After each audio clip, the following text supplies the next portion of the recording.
Hey Waffle Gang, I do hope you are well. My name is Mark and today's video is going to be a compilation video, mainly because my voice is cooked at the moment.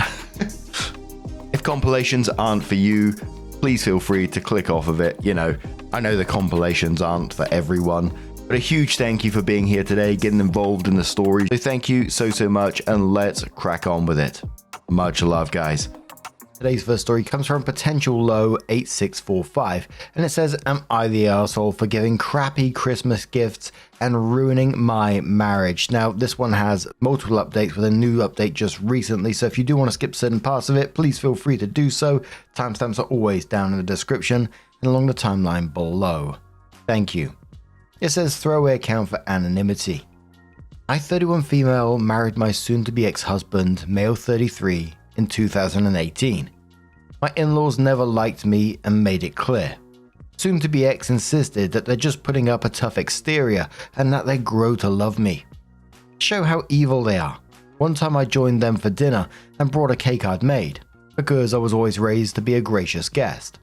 When I stepped into the kitchen and offered the cake to his mother as a thank you for inviting me, she took the plate over to the garbage bin, dumped it in, and handed me the plate back. When I told my husband what she did, he confronted her and all of a sudden the crocodile tears started and she claimed she grabbed the plate but didn't get a good grip. I let go too quickly and it fell to the floor. So of course it had to be thrown away. My sister-in-law confirmed that was what happened. My soon-to-be ex owned his own business and they called me a gold digger behind his back. Of course they insisted on a prenup, which I didn't care about because I never thought my marriage would end, and it would appease them and may allow them to finally treat me kindly. Nope. His business failed once COVID hit. We went through his savings and my own, trying to keep it afloat. I refused to go into debt to keep it going, so he closed it down. In 2022, he was suffering from really bad depression because he lost his business and couldn't find new work. He suggested we move to his hometown, closer to his family, so he had a larger support network. Against my best judgment, we did. He wanted to only work part-time while he tried to restart his business, so I became the main breadwinner. And as with most wives, I became the person in charge of buying gifts. Stupid old me thought buying them thoughtful, expensive gifts would finally make them see I wanted to be accepted by them. Gifts to us were a couple's gift, but clearly for my soon-to-be ex only. Every holiday was spent with them. Monthly dinners with the whole family. After a year, I realized that if I ever tried to talk or join a conversation, everyone would go quiet. So I just stopped talking when I visited. In early December, they finalized plans for Christmas. A few days later, my soon-to-be ex said his family decided they didn't want me to join them for Christmas Eve dinner and Christmas lunch because I ruined the family vibe. I replied, fine, we'll do our own thing instead. My soon-to-be ex sheepishly looked away and said he was still going to go. I was livid and so disappointed in him. That was the moment I knew my marriage was over. So I returned the presents I had bought for his family. In their place, I got one pair of novelty business socks for father-in-law, a supermarket brand bottle of shampoo for mother-in-law, the nastiest perfume I could find at the dollar store for sister-in-law. The most expensive gift was a large rawhide bone for brother-in-law and his wife's chihuahua, too big for it to get its jaws around, rendering it useless. I saved about $600 to put on a deposit for a new apartment. My husband came home from Christmas lunch telling me I humiliated him and embarrassed him in front of his family. I asked him why he would think I'd buy nice gifts for people who clearly don't like me and don't want me around. Served divorce papers last week. Remember how he was supposed to be a millionaire by now, so we had that prenup. Soon-to-be ex is not eligible for any of my savings. It was required to keep separate accounts or alimony. He doesn't have money for rent and auto insurance. And not my problem anymore. Some of my friends and family are on my side and proud that I went out in a blaze of glory. Others are telling me I was way too petty, which isn't really like me. So, am I the arsehole? Some comments from OP. First thing I did after I moved into my new apartment was adopt an older cat from the shelter. He was allergic and I couldn't never adopt one since we first started living together. We're just two old hags living our best lives after being rejected. OP also says he only worked 12 hours a week at Walmart, so he could do non-existent work restarting his business. I make just over 6 figures, and I can't believe I didn't realize years ago I was the family ATM. OP also adds, my lawyer even laughed at the prenup that was set up for him is going to be what we use for me. It required both spouses to maintain separate bank accounts, and each spouse could keep 100% of their savings. No spouse eligible for alimony. So 9 days after that post, OP came in with her first update and said many thanks to everyone for their support in my last post. I thought I'd send a small update. First, for those who asked how the deposit on my new apartment was only the $600 I saved on the gifts. It certainly wasn't. I had a dip into savings, but that $600 helped. My soon-to-be ex didn't bother reaching out to me after I left until he was served the divorce papers, and my lawyer made it clear we're exercising the prenup. Then it was loving voicemails and texts, I never picked up, from him and his family for a few days trying to convince me to come back, which eventually turned to threatening and cruel voicemails and texts when it was clear I wasn't budging. My lawyer suggested I don't block them so we have evidence of harassment if needed. Basically give them the rope to hang themselves with. But then last night I got a call from my soon-to-be ex. Stupidly I picked it up thinking there was some kind of emergency or something. I barely got hello out when he said, the rent is a week late. I told him that's strange because I paid my landlord 6 days ago. He paused and sighed dramatically and replied, no, the rent's for here. I reminded him that I don't live there and he shouldn't expect rent. Hughes' parents both texted me that they're going to sue me to pay for the remainder of the lease entirely. I'm not worried about having an eviction on my record, since the apartment is in his parents' names. When we first announced we were moving to his hometown, they rented an apartment for us right away so we could move right in. They've been renewing the lease each year. We had to pay his parents and they'd write a check to the landlord, who has no idea who soon-to-be ex and I are, let alone that we lived there. Red flag, I know. I'm glad I had a few weeks to prep my leaving since they'd probably use the fact that it's their apartment to kick me out immediately. Divorce is probably going to be a bumpy ride with this man-child and his psycho parents. Any advice from anyone who's been through it is welcome. In the comments on that one, OP adds, lawyer is confident they have no leg to stand on. Haven't signed any type of lease and utilities are in their name too, because they were afraid of having too many names connected to the apartment and the landlord finding out. So they're on the hook for everything that doesn't get paid. But hey, that was their choice and their scheming. Fuck around and find out. Around 19 days after, OP comes in with another update and says, hi, if this isn't the right place to post any updates, please direct me to a subreddit that better fits. Super sorry if I'm annoying members who aren't interested, but a few requested an update. Then gives a brief recap of the first 2 posts and then says, to the people who commented that my soon-to-be former in-laws were probably charging my soon-to-be ex and me more than the amount on the lease, you called it, and we wouldn't have found out if they weren't so entitled and determined to hurt me. They got a cousin who happens to be a lawyer to send me a letter demanding I pay the entirety of the remainder of the lease, or they will file suit and force me to pay it.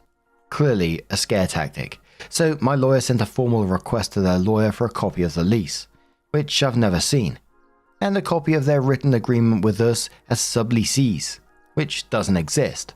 They sent the lease and insisted the sublease agreement was a verbal contract. Not only is subleasing explicitly prohibited, but my mother-in-law and father-in-law have been charging us an extra $200 each month. So we've notified the landlord that I've been living there with my soon-to-be ex and the leases were living there in their own house throughout the duration of the lease, and sent copies of my driving license, with the address and over 2 years of bank and credit card statements with the address listed. They were served with a 30-day eviction yesterday, which I know about because mother-in-law left a voicemail about me kicking my soon-to-be ex out of his home, and that she now drives with a baseball bat in her car, and she'll be keeping an eye out for me. Lol. Obviously, my lawyer's expertise is family law, and this is way out of her purview. So she referred me to a colleague who focuses on real estate law. We met today to devise a battle plan, and I'm now suing my mother-in-law and father-in-law for all the money I can prove I transferred for the rent for the entirety of the residency there, since the apartment was technically not a legal apartment to rent, since they couldn't sublease. No clean hands to rent to us and then sue me. He's not sure how a judge will buy it, and it's way beyond my state's civil compensation limit, but he's confident that it will scare them and leave them open to settling for just returning the additional $200 from each payment, which I think is fair. because I did live there with my soon-to-be ex, so I don't think it's right to get all the rent money back. I'm an adult and adults pay rent, and I don't want them to have the satisfaction of saying I'm using the divorce as a windfall. On the soon-to-be ex front, there's no news there. We will likely need to go to family court for a separation order since he won't agree to the financial details of the separation agreement my lawyer has drafted. My state requires a 1-year separation period before a divorce can be finalized, so this is going to be a long process. A few people asked why he did what he did and if he's offered any kind of explanation or justification. We haven't really talked since he was served. I don't know if he just fell out of love, but I was still financially convenient, or if the mask finally lifted, or if it was being so close to his family and them having opportunities to manipulate him. I don't know, I don't care. I don't need closure. I need them all gone. Looking back, making promises during couples counseling and slowly regressing back is enough closure. Knowing he has allowed his family to treat me like crap for so long is closure. That final betrayal at Christmas is closure. My focus isn't on figuring it out. It's making sure I'm happy. So again, hope you had some comments below that one. The first one says, I'm saving them all. Voicemails, texts, emails, etc. Another comment saying, honestly, I feel like a new person. I feel like someone who's been ill and finally able to go outside and breathe fresh air. Opie about the restraining order and says, absolutely. She's going to regret it because she works for the school district and a restraining order won't let her teach. About the prenup. It was set up in his favor because he owned the business that was supposed to be a huge success. COVID hit and it went poof. Now I'm the one with the money and the prenup is actually protecting me. A commenter says to OP, don't forget to investigate suing for return of money invested in his business. It was a premarital asset and exempt from prenup. Worth a shot to see if you can recover some or all of that wasted savings. OP said, I'd never thought of this. I'll bring it up when I meet with my lawyer next. And OP also adds one more comment that says, when we first told his family we were moving back to his hometown, his parents went ahead and signed a lease for us to make the move easier. Personally, I think it was to make the move happen sooner and have control over us. They were worried about too many names attached to the apartment, so power, internet, etc. is also in their name. So it was 3.5 months later that OP came in with their latest update and said, hi everyone, I posted here a few months ago and everyone was super supportive. Thank you. I thought I'd send through an update and it's actually a positive one. Summary of previous events, that is the clownery of my life. My ex's family treated me like crap for years. In my naivety, I told myself to just try harder. They uninvited me to Christmas for always ruining the family vibe. My ex decided to celebrate with family because his wife isn't family and left me to celebrate Christmas alone. I decided to return their expensive, thoughtful presents with cheap, crappy ones as a final fuck you. Moved out and filed for a divorce. Ex can't afford the rent on the old apartment alone. The apartment is actually leased to his parents and they demanded I pay the remainder of the rent or they'll sue. My lawyer and I sue them. Turns out the sublease was illegal. They charged us. Really, me, since my ex was a deadbeat, $200 extra per month that they pocketed. We notified the landlord. My ex got an eviction notice.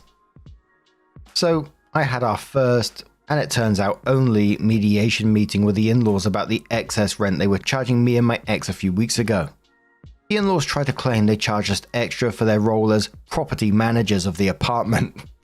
Cheeky bastards. They couldn't explain in any way what they did as property managers to justify a fee of $200 a month, other than chatting with their son about the apartment several times a month, i.e. charging us to talk to their own son. Then it came to the sublease being a verbal contract since we never signed anything, and my lawyer asked on which date I verbally agreed. I never did, actually, since my ex handled all of those conversations with his parents prior to our move. They said they couldn't remember, but since I moved in, I obviously agreed to the arrangement they made for my ex. My lawyer told him that it sounds like any verbal contract was with their son, and given the terms were oral and unclear, they will be too difficult and costly for them to enforce. He added all of that is a moot point since they didn't have the authority to sublease anyway, and their case wouldn't get more than 30 seconds it would take for the judge to dismiss it. He then told them that we'd be pursuing the lawsuit unless they settled on returning $6,200 or would give them time to discuss the deal with their lawyer. I was suing for the return of the excess, not full rent, since I lived in the apartment. Within an hour, their lawyer called me to agree to a settlement of $5,400, since technically the little bit my ex paid for rent should have a proportionate amount applied to some of that excess. We agreed to it. My divorce lawyer also sent them a cease and desist letter about the harassment, warning them that if it continues, I will file for a restraining order, and I have plenty of evidence to have it granted. A lot of people ask why I haven't done this already, but I'd rather not go nuclear unless I have to. My mother-in-law's job would very likely be affected if she has a restraining order, and she will just go scorched earth even harder. Thankfully, this seems to have been enough of a wake-up call for her in particular, and the texts, emails, and voicemails have stopped entirely. I also learned from mutual friends that my ex was already on dating apps a few weeks after I left, but apparently nothing goes beyond the first date. I guess women don't want to get involved with a 33-year-old unemployed entrepreneur who lives with and lives off his parents and is still chasing some elusive business he hasn't been able to start up. Lol. All communication with him has been through my lawyer except for 2 incidents. A few weeks ago, he called me at 3 a.m. completely drunk, leaving a voicemail asking to fix things. Oof. He called the next day to apologize for that. I guess this will likely be my final update. Now I just have to wait for the divorce to be finalized and done. There is a huge weight off my shoulders. Oh, I'm so relieved that OP did get their money in the end. It may not have been the full amount that they were requesting for, but I can totally understand why they did agree to that and not go nuclear, because, you know, OP said it's going to affect mother-in-law's job, which, you know, you may want to happen, but at the same time, if mother-in-law hasn't got nothing else to do, she may just be a right pain in the ass for OP afterwards. And clearly the ex is down bad. I mean, 3 a.m. drunk calls. Oof. But what do you guys make of this situation? Let us know your thoughts down in the comments below. And let's move on to another story. Now, our next story is an Am I the Arsehole story. No update is yet. It's fresh off the press. It's from Dehydrated Dolphin and says, Am I the arsehole for telling my best friend he can't bring his wife to my wedding? I, 29 male, attended my best friend, Josh, 29 male, wedding a few years ago as the best man and was denied being given a +1, even though I had a girlfriend, Stacy, 28 female. When Josh and his now wife Amber, 30 female, originally got engaged and invited me to the wedding, I was single, but they told me I could bring a date. A few months after I told Josh I started dating Stacy and would be bringing her. Now, I want to preface this. I've known Stacy for about 8 years, and we've dated for a few months while in college. I originally met Stacy through Josh, since she was a friend of Josh's long-term ex-girlfriend. But when Josh and his ex broke up, the ex made Stacy decide between dating me or staying friends with her. She was a very toxic person. Stacy chose to keep dating me and after all these years has not talked to or been friends with the ex. Me and Stacy ended up breaking up due to her transferring to a new college and neither of us wanting a long distance relationship. Once Amber found out I started dating Stacy, she had a talk with Josh which ended with Amber telling Josh I wasn't allowed to bring Stacy since she used to be friends with Josh's ex. When Josh broke the news to me, he told me Amber had the final decision and she doesn't want Stacy at the wedding. And to add insult, Josh told me I started a +1, just can't be Stacy. I wasn't going to bring anyone else. Josh told me he didn't agree with Amber, but he didn't want to fight with her. After this conversation, I didn't mention anything to Stacy. Stacy knew the wedding was coming and would occasionally ask me if she was invited. I would tell her I wasn't sure if I had a +1 and kept pushing it off. We still had about 8 months until their wedding, so I was hoping going on double dates and hanging out with the 4 of us would warm Amber up to Stacy and change her mind. This didn't work. Amber never changed her mind. The wedding came around, which was also on Stacy's birthday, and I reluctantly attended solo as the best man. I told Stacy everything, which really pissed her off. She wasn't upset with me and understood why I still wanted to attend the wedding, but she hasn't forgiven Amber. Fast forward to now. Stacy and I are engaged. The roles are reversed and Stacy is okay with Josh attending but doesn't want Amber anything to do with our wedding. Both Stacy's family and my family all know about Stacy not being invited to Josh and Amber's wedding and why. It left a sour taste in everyone's mouth, and neither of our families want Amber to attend. I'm not one for drama, and really wish everyone got along, especially since Josh has been my best friend since we were kids. But I'm standing by Stacy, and Amber will not be invited.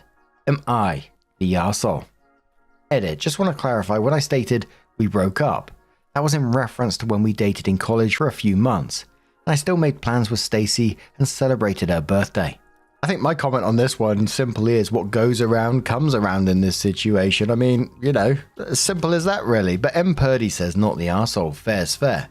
If Josh's now wife had the final decision in who got to attend their wedding, when they were in the process of planning their wedding, then it's only fair that your future wife gets to have the final say in who attends your wedding. Plus, like someone else said in the comments, if Josh's wife dislikes Stacy so much just because she used to be friends with Josh's ex-girlfriend, then she probably won't want to attend your wedding anyway. Word says, I wouldn't invite her either, but Josh's wife is going to forbid him to come to your wedding, and since he caved before, he'll probably cave now, because he doesn't want to fight with her. EJC says, everyone sucks here. This is so petty and it sounds like you shouldn't be friends with each other anymore. Don't invite Josh and not Amber. Just don't invite either of them if it's such a massive deal. And one more comment that says, everyone sucks here. You're all petty and childish. I would think you were 19 instead of almost 30. If you don't want someone at your wedding, you don't invite them. It's very simple. It doesn't have to be this big drama. Amber didn't want Stacy there, that's her prerogative. And the same now for Stacy if she doesn't want Amber there. When I get married, no one will be invited unless it's 2 yeses, me and my partner. It is the couple's day, it wasn't about Stacy then. Regardless of your history, Amber had only known you two together for 8 months. Now this wedding is about you and Stacy. It's not about Amber. She will survive not being invited.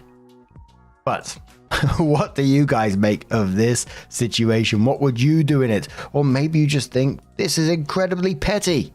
Let us know your thoughts down in the comments below. And this next story, it comes from Avocado who says, thinking of stepping down as maid of honor. A fiance is making it unbearable. A former colleague who I'm friendly with but not super close to asked me to be one of her 2 maids of honor. We've only met around 20 times in 2.5 years, so I was surprised but flattered and saw it as a chance to grow our friendship. Since then, she started calling me her best friend, which feels premature and not mutual. I've met her fiance a few times and frankly, we don't get along. He gossips, comes off insecure, and has been rude to me and others. He also micromanages everything. As maid of honors, we're organizing 3 events: a bachelorette, the civil wedding will follow this year, and a religious one in 2026. The bride initially said she wanted a low-key bachelorette focused on quality time. We kept that in mind. Then her fiance began making specific demands: private bed/bath for the bride, enough breaks between activities, etc. We adjusted our plans accordingly. Now, 2 weeks out from the bachelorette, he demanded our full itinerary, said it wasn't good enough and told us to start over. He aggressively messaged the other maid of honor, said we're denying the bride the weekend she deserves, and insulted one of the girls in the group, calling her a dumb bitch. When we explained we were keeping costs reasonable, at the bride's request, he dismissed our concerns, saying others' financial situations weren't his problem. Bear in mind, this man is not working, not earning a living, not paying for anything, and especially not their wedding. The irony. We reminded him that both maid of honors were chosen to plan this and he should trust us. He refused, implying that we're failing as her best friends. I'm not excluding the possibility of him doing this and the bride giving him hints or instructions in the background because she's not comfortable with confrontation or saying her mind. I'm burned out. I don't even know why I was chosen in the first place. I want to support the bride, but I can't tolerate this level of disrespect. Neither do I want to help plan another 2 bridal events in such a tense atmosphere. My plan is to follow through with the bachelorette, then tell the bride I'm stepping down as maid of honor. Ideally, I would be uninvited to the wedding, but that will be up to her. Anyone have any suggestions on how to approach this situation? Now, obviously there's a lot of red flags in one post here. The way she speed ran your friendship to you becoming best friend and then maid of honor Really quickly, the fiance's behavior in this, trying to manage her bachelorette, even though he's not attending, insulting the friends about it, called someone a dumb bitch. Really concerning from him, obviously. But it's just the controlling behavior from him that's absolutely jumping out to me. You know, this is a bachelorette, but imagine what the rest of her life is going to be like when they're married. And it may seem harsh, but I'd be absolutely dropping out of this. The dumb bitch comment in itself is enough to just say, no, I'm out, and I'll be telling the bride, this is exactly what he said, and this is why we're out. But new auntie says, step down, as it makes no sense that a casual friend like you were made maid of honor. She could have invited you as an ordinary bridesmaid, but it still doesn't make a ton of sense. People think it's such an honor, but you're unpaid labor to make sure someone else enjoys their special day. I think you showing great restraint by quitting prior to the bachelorette, but I agree that if you did quit before, it'd ruin the event. Opie says, we used to work together. I think she made me maid of honor because she knows I get shit done, and well. Someone else in the comments said that she is using me, and that starts to resonate. EMR says, I don't mean this badly about you at all, but it's telling that she asked someone that she doesn't know that well to be her bridesmaid. I'm wondering if other people said no or dropped out already because of him. Hope she wises up before she marries him. I'd say that it's no longer doable for you to be a bridesmaid, but you'll come as a guest if she'll have you. Give specifics about what he is doing that caused you to come to this decision, and let her know that you're here for her if she needs anything. Opie says, agreed. It'd be important to be factual as to my decision and still offer my presence. To be fair, after all this, I'm not keen on being in his vicinity and would rather not attend the wedding at all. But that will be their call whether or not they decide to keep me as a guest. OCPMS says, what other events are you supposed to plan? The bride and groom are supposed to plan their own events, except bachelor parties and bridal showers if there is one. Opie says the bride expects our support in planning both the civil and religious weddings, dealing with location, sourcing and coordinating vendors, setting up and taking down decor, organizing surprises for guests. Mr. Pesta says, to be honest, I would screenshot the message of the groom cursing at you and the other maid of honor, send them to the bride and tell her you're stepping down, and not even wait till the bachelorette. Unless you've already sunk money into it, then I understand waiting. Opie says the money I've already put into it is not worth my peace. Also, he's coming along and I can't stomach a multiple-hour train ride with him. Micro Bunny says, what do you mean he's coming to the bachelorette party? Like, are they having a dual bachelor/bachelorette or is he just coming? Opie says the groom has taken advantage of the situation to visit a friend in the city we're going to. We are traveling together but staying in different accommodations. I don't put it past him to randomly join the bachelorette unannounced though. Someone asks OP, the rest of the bridal party is a mixed bag. There are old colleagues, study friends she's not close to, and one is the groom's friend's wife. I can hardly believe that no one in the group is closer to her than I am, except for the other maid of honor who she's known since childhood and is very close to. I definitely want to let her know that I'm still there and she can reach out at any time. I just can't morally support this relationship and this idiot's behavior.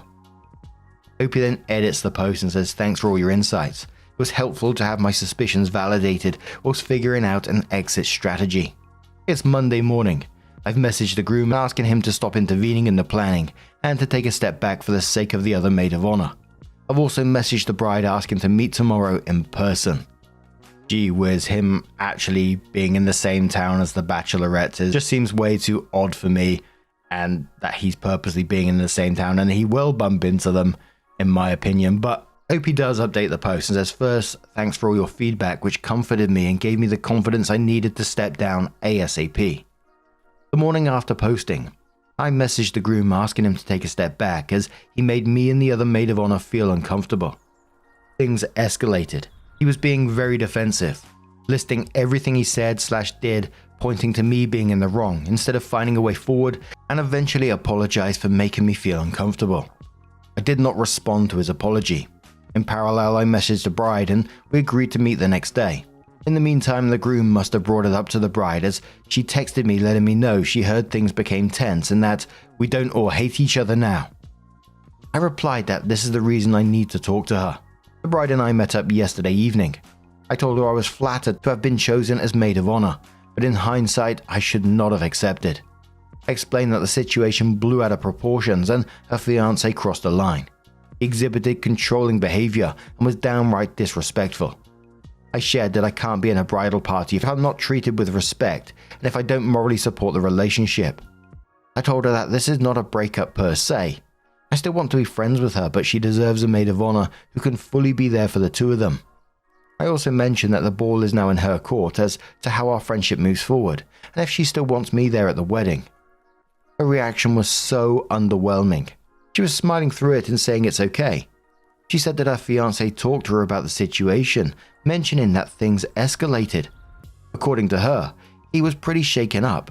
No shit, I bet he forgot to mention he instigated all of it. I'm not sure if I expected her to take accountability for her fiancé's actions, but she did not apologize for what he said. Nothing. She seemed so unfazed when he said he disrespected me. She did not ask about the things that were said, did not mention she would speak with him either. This speaks volumes to me. I wouldn't want my friends to feel disrespected by anyone, let alone my spouse. She said she understood my decision and she sort of expected it because she has never been in one bachelorette party that didn't end up in drama.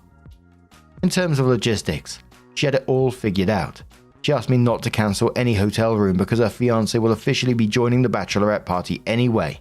He was initially supposed to travel with us but stay in a different accommodation with a friend. Because of the heated situation, she opened up and said she doesn't expect the maid of honor to even attend the wedding unless there can be a resolution between her and the groom. I was again flabbergasted. I would have so many questions if two friends would have a problem with my spouse at the same time and would consider not coming to my wedding because of it.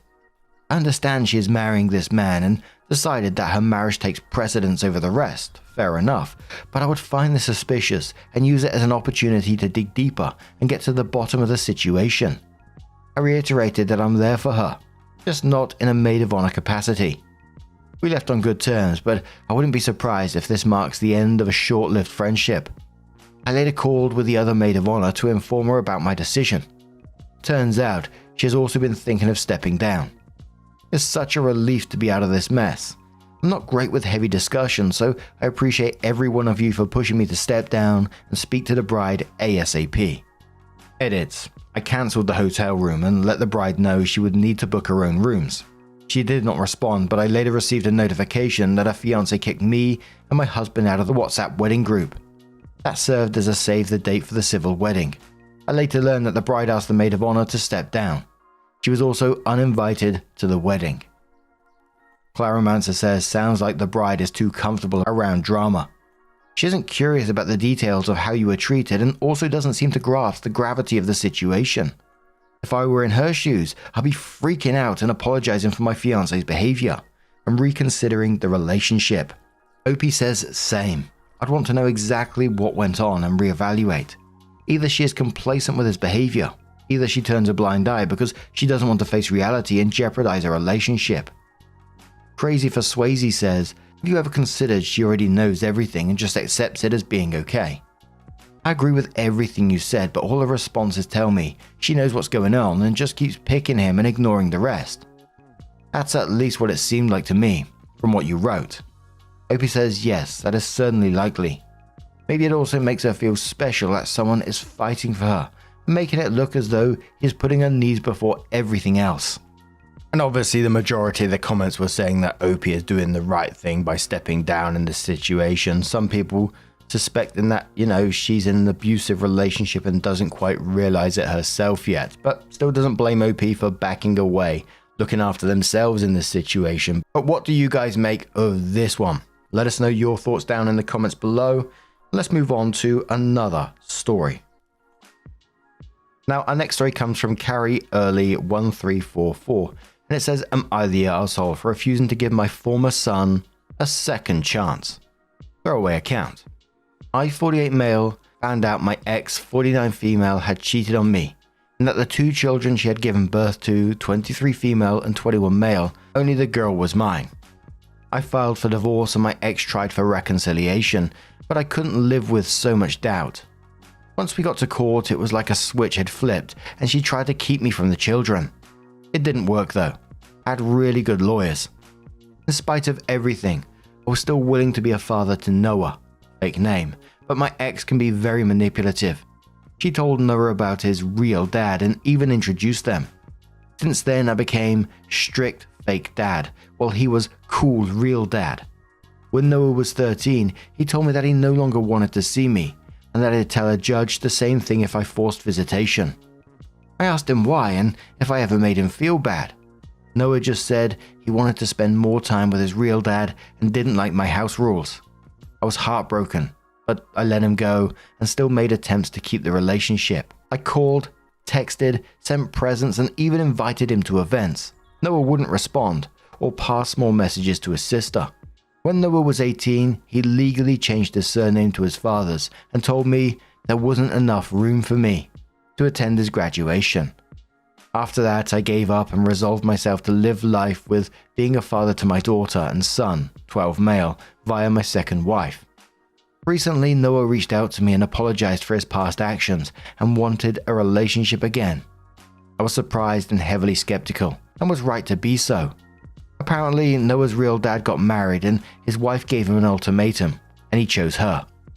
I told Noah that while I'm sorry for what happened to him, I had no interest in being treated like an old pair of gloves that you only think about and wear when it gets cold. My ex thinks I'm being hurtful and petty. Rich coming from her. And my daughter says that she understands my pain but hopes that I can learn to give Noah a second chance. I don't know, because I'm in a place where I'm fine not having Noah in my life or having any communication with him. I don't want to rekindle a relationship just for him to drop me again when his real dad changes his mind. Am I the arsehole? Galaxy said not the arsehole. While I completely understand everyone else's reasoning, I feel many are missing the most important point. Noah did not reach out because he saw the error of his ways / saw how his mother manipulated him against you. No. Noah is reaching out because his real dad tossed him aside. While it is certainly possible that event opened Noah's eyes, as outsiders it's easy just to say, forgive him, he's just a kid. Being the person hurt is not so easy to just do it when the event is making you feel like a backup plan in any kind of relationship, much less a father-son one. Having said that, while I wouldn't blame you for not accepting him at all, the most respectful thing for everyone involved would be to let the initial shock and anger subside, and arrange a meet-up and talk to him. During that conversation, hear him out and figure out for yourself. Is Noah reaching out because this opened his eyes, or is it out of anger and resentment at his real dad and using you as a replacement? Opie says, I feel like I'm just a replacement, or worse, a holder, until his real dad changes his mind. Commenter says to OP, do you think you could ask him what he would do if that happened? Opie says, I've thought about asking him that, but honestly, do I think I would believe him if he told me he was genuinely sorry and would still want a relationship with me regardless whether his dad was in the picture or not? The name change was a big gesture against me. Dinev says not the arsehole. He's already 21 years old. He had plenty of time to reconnect with you but chose to do it now because his dad dropped him. His mum may have manipulated him when he was a kid, but he had plenty enough time to realize that when he became an adult. Also, I don't get why his dad's wife would give his dad an ultimatum. He's an adult. Why an ultimatum was needed? Does he live with his dad? Is dad paying for his expenses? If it's about money, then sorry to say, but he's only trying to reconnect with you because of the money. Don't let anyone guilt trip you. Stay firm to what you want. Opie says, I honestly don't know why his dad was given an ultimatum. He literally stopped talking to me directly when he was a teen and then ceased all other form of contact once he was 18. He had to ask my daughter for my phone number. TMS says, your son, because he is your son, he was for more than half of his life. You were in the hospital on the day he was born. You changed his diapers. You're his dad, like it or not. Was a middle schooler when he decided to cut you out of his life. I think maybe your interpretation of his motivations may not be correct. There's a pretty strong chance that when he saw that his bio dad would think nothing of giving up his relationship with him for a girl, it reminded him of the dad who never stopped trying to love him, even when he didn't really want that love, and made him realize what he'd lost. At 21, he's still very young, and it sounds like he wants his dad back. Sure, it could end in the two of you yelling at each other and never speaking again, but there is also a very significant chance that this could be the start of rekindling a relationship. I don't think there would ever be a situation where you would say, oh damn, I wish I hadn't reconnected with my long-lost son. You're lucky and there's only been 8 years. It will be much harder to reconnect if you reject him now, just like his bio dad did, and decide when he's 40 you'd actually like him in your life. I think it's fair to say that if the vast majority of 7th grade boys had a choice between a rules and stability dad or a fun no rules dad, they'd pick the second one. Of course it hurt you, but I don't think it reveals some great moral failing of his. He was a young person grappling with a very traumatic fact that his identity changed when it came out that half of his DNA came from a completely different person than he thought. Of the people who were traumatized by this paternity revelation, I would think his trauma would equal to or even be worse than yours, particularly since he was so young when it happened. So you would be the arsehole for missing out on a chance to get your son back. And if it doesn't work out, that's okay. But at least you know. Opie says Noah stopped thinking of me as a dad long before I stopped considering him my son. So I want to ask, can two people still consider family if they stop thinking and treating each other as family and there's no blood relation?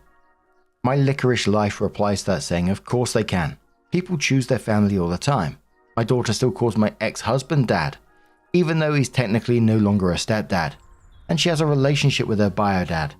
There's always room for more love. There's a lot of hurt on both sides of your situation, so reconciliation won't be exactly easy. But that doesn't mean it's wrong. Opie said, but again, Noah chose to reject me, and I eventually got tired of being rejected and stopped thinking of him in that way. He's choosing me, when it seems like he can't try for anyone else, and I don't choose that. You mentioned your daughter, but did she at any point stop calling your ex-dad, and then change her mind later? Is her bio-dad involved in any way? And if he was, would she still be calling your ex dad? And Opie adds an edit for the post and says edit for info. Just to be clear, because I keep seeing this, I divorced my ex when Noah was 6. My ex told Noah the truth about his parentage and when he was 10, and his real dad came into his life at around 12. This all didn't just happen when he was 13. By the time he reached that age, he already had at least a year to process the information. When I asked my daughter, since Noah wasn't talking to me, if she thought her mum was pushing Noah to say those things, she said no. Apparently Noah wanted to spend time with his dad, but because of his work schedule it wasn't always often. But when it could happen, it was conveniently during my scheduled time with Noah. I tried to see if we could work something out, but my ex and Noah refused any compromise. So it was 2 months after that post that Opie came in with an update and says, first, I just want to say thank you to all the messages and comments and support. It really feels nice to have my feelings validated. After a lot of thought, I decided to follow my wife's advice and write an actual letter to Noah regardless of whether or not I intended to send it. I explained to Noah how much he hurt me by refusing to see me, never inviting me to important events in his life, not wanting to meet or spend time with my son via my new wife, and how legally changing his surname cut deep. I also wrote that in spite of everything, I still didn't take any pleasure in hearing about his father's rejection of him, as I understand how hurtful that can be. I said that even though I knew he was young, I was still angry over what he did, and a part of me felt resentful towards all the time, love and money I spent on him when I technically didn't have to. This letter felt very cleansing, and I read it a couple of times before burning it. In the end, I decided to reach out to Noah and ask my daughter for his new number. He changed it when he was 19 and didn't give me his new one. I sent Noah a message reiterating how sorry I was at how his father treated him, but I was hurt, how it felt like I was being treated as a last resort, and the circumstances of his desire to reconnect doesn't make me trust the relationship. I told him that I was willing to have some type of relationship with him again, but only under these specific guidelines. 1. Don't call me dad, or refer to me as father in any way. We can readdress this in the future, but right now it honestly feels too soon. 2. Don't ever ask me for money, cosigns for anything either. I'm not going to be his personal ATM for any reason. 3. You invite me to your things, I'll invite you to mine. 4. He's free to complain or talk to his bio dad with or around me, but he needs to understand that I have no kind of words for that man, and will either say negative things or nothing at all. 5. I expect him to be nice to my son and new wife and treat them with respect. 6. Don't go running to your mum in regards to information about my wife or son's lives, as it's none of her business. 7. Don't go running to your mother or sister for any problems you have with me. We either talk about it man to man or find someone else. I don't want them trying to put themselves into our business. 8. He needs to understand that going forward, our relationship, if we continue to pursue one, is going to be different and will take more work on his end than mine, as he is less of a priority to me now that he's an adult. 9. When I die, the majority of my assets will be split between his sister and my son through my current wife, and he will only be left a minimum requirement for him to not have grounds to sue. Again, I'm not going to be his cash cow. The rest of you can agree or disagree, but these are my terms if Noah wants any type of direct communication with me going forward, as this is the only way that I feel comfortable and how I believe I can protect myself if Noah ever becomes hurtful. This will also be his last chance, and if he disappoints me again, then I'm prepared to wash my hands of him, because I have more to live for than just waiting to be loved by someone. Oh dearie me, that was a pretty bleak one, wasn't it? And I totally get that last comment, especially about OP wanting to protect their peace in the end. A lot of people were mentioning that he's talking a lot about money, but also on Noah's end as well. He was young when this all happened, and people talking about childhood trauma, which is absolutely the case in this situation. It just makes me think what happened in his childhood with potential manipulation and all those kind of things. Really, really messy. And now I'm going to turn this one to you guys. What do you guys make of this situation? Let us know your thoughts down in the comments below. And let's have one more story. This was a suggested one over on social media to me. Thank you so much, you know who you are. It's from the True Off My Chest subreddit from Background Main 9216. And it says, I talked to the dead first husband of my wife and my stepdaughter. The obligatory English isn't my first language, but I am on desktop. Trigger warning of death. I met her almost 2 decades ago. It was a party at a lake at the local university. We liked each other, but our lives were very, very different. I was finishing school that year. Had to do my year of service for my country, called civic duty. We don't have it anymore, and we would go to university far away. She didn't finish school, but she started working early. I lived in a small town with my mother. She already had her own apartment in a really rundown district of a huge city. It just didn't work. We kept in contact over the years. I wouldn't say we were friends. We were people who liked to catch up via text or phone every 6 to 10 months. When I was home, we hooked up, but this stopped when she met her soon-to-be husband. I can't tell you anything about him because I never met him in person. They fell in love, married, and she got pregnant with a daughter. They were happy together. I didn't really care. I thought it was sad that we didn't talk anymore, but I understood. I wasn't as lucky as her when it came to relationships. If you read my comments to other posts, you will see that I had my fair share of problems.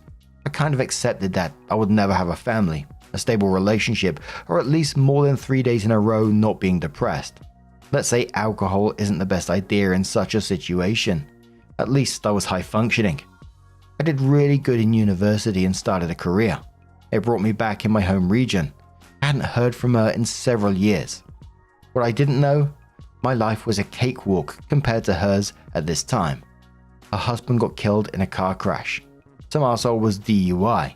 Not me, but it was one more argument for me to stop. I thought he could make the turn before her husband would pass. He couldn't. I never asked for more details. She doesn't like this topic, and I try to respect it. She couldn't handle what happened and ended in a clinic for her mental health. Her daughter was with her mother at the time. The day she was released, she had her own car crash. Turned out the doctors weren't joking when they told her she shouldn't drive with the drugs they were giving her. Back to the clinic. Here she saw on the book of faces that I was back. She wrote me and I answered. I visited her. She liked that I wasn't cursing at her for driving drugged. I didn't think I had the right to do it, given my love to alcohol. I won't bore you with the details of how it proceeded. We married and built a house together. Her daughter didn't like me at first, but we bonded the second I bought a PS5. She's a gamer. We jokingly say these are my genes. Neither her mum nor her dad liked it. My wife has gotten really good in pretending though, but I return the favor in pretending I like horses. Don't worry, she won't find this. She can hardly use the printer of a computer. My stepdaughter calls me by my first name. I like it. After what I heard, she had an amazing dad. I never wanted to be a father, and I don't think I would be a good one. I told her that I didn't wish to replace her dad. She only believed me when I said to her that I would need the PS5 the whole evening. She would need to use her PS4 in her room to play Minecraft with her friends. She said something along the lines that good parents would share the console. I reminded her that I'm not her parent. She started laughing. Her mum hates me for that because she needs to be the one setting all the rules. I understand that some of you probably think I should help her with it, not just be the everything goes stepdad. But she accepts me, and she feels at home in our house. Her mum did and does an amazing job raising her. I think I do my best by respecting her and demanding respect when it comes to my stuff. She knows she can always ask me for advice, and I am far better in helping her with her homework than her mother. Every year they visit his grave the day it happened. At the beginning, I asked her if she wanted me out of the house that day, because I understand they need the hours for themselves. In the third year, they asked me to drive them. I waited in the car. We went to a restaurant afterwards. It was very silent. I had no idea what to talk about. The thing is, I'm incredibly happy. I was gifted with a family I love. I had given up on it. I really had, but I feel incredible guilt because a good man had to die for my happiness. So once every 3 months, I visit his grave on my own and talk to him. They don't know it, and I have no intention telling them. I thank him and tell him about his wife and his daughter and his parents. If I happen to know something about them, they have trouble with me. They're cordial, but I can see it in their face. When I bring my daughter or come and get her, it shouldn't be me who does it, and nothing will ever change that. Today is the day they will visit him. When my wife comes home from work and my daughter is home from school, I think I will visit him the next days and tell him about this post. Tell him about other people knew he existed and he did an amazing job. Thanks, dear reader, for reading until here. I hope it wasn't too weird. I'm not sure if I will answer any questions. Writing about me feeling guilty because of his death already feels really hard. Oh, those bloody onion ninjas are around again. What an absolutely lovely guy. And I think we're going to leave that one here. But what do you guys make of this situation? Gotta go and dry my eyes now. Let us know your thoughts down in the comments below. And this next story, it comes from Realistic Cloud 3033. And it says, my partner cutting off a lifelong family friend because of her inappropriate messages. So I am in a kind of fucked up situation. I mean, I know I'm right to have my boundaries, but I also feel guilty that my husband is cutting off help to lifelong family friends because of me. My husband is a doctor, so it's normal that family and friends kind of come to us / him for reassurance because someone you know either reaffirming what you were told or giving you a referral if possible makes people feel better. Zero issues there. I love that he is empathetic, and it honestly makes me wicked proud of him that people think that highly of him. So he has a friend who he grew up with. Their families pretty much raised them together. They were always friends since we met, but never like super close. Plus, we live in different parts of the US. I've met her multiple times and she seemed very sweet. She also was married when I originally met her and has 2 kids. Well, her father is very sick and with a type of cancer that has a low rate of recovery. We live in the northeast and they live down south, so our medical care is definitely exponentially better. My husband has been helping consult and just being a good friend to them to make sure he gets the best care possible. This friend has been a bit needy and using him for emotional support. I get it. I'm not jealous because what we have is solid. Plus, when he has his medical mindset, that's it. Well, over the weekend he woke up to some very questionable texts from his friend. She pretty much declared her love for him, claimed God brought them together through this and that she always knew they'd end up together. Like, what the actual fuck? He told me as soon as he saw them in the morning, he messaged her back saying that what she said was highly inappropriate. She needed to find a therapist and he can no longer help out. She claimed she was just drinking and emotional. She also begged him not to tell me. We don't keep secrets. He blocked her number, and I don't know what she told his mum exactly, but she's so angry and apparently it's all my fault. We don't like each other either. I'm not the Christian housewife she envisioned we for her son, I guess. I didn't ask him to cut all ties. He did it out of respect and says that she has doctors and family to lean on. I feel slightly guilty because I hope that this doesn't impact quality of care. Maybe there was a way to cut her out and my husband helps her mum with medical stuff when needed. This whole situation has been making me feel gross. Am I the arsehole here? I don't think I am, but I feel bad. Absolutely not the arsehole in this situation, and she crossed a line that basically cannot be uncrossed. The I was drinking excuse ain't gonna undo what she said, and her begging him not to tell you shows she knew exactly how inappropriate her messages were. As for the medical situation, Like your husband said, there's other doctors in place, he's got family to lean on, she's not like left all alone or anything. And I think your husband dealt with it in a decent way. He told you right away, he set a boundary with her, and he's suggesting that she get professional help. And the blocking contact to prevent further inappropriate behavior.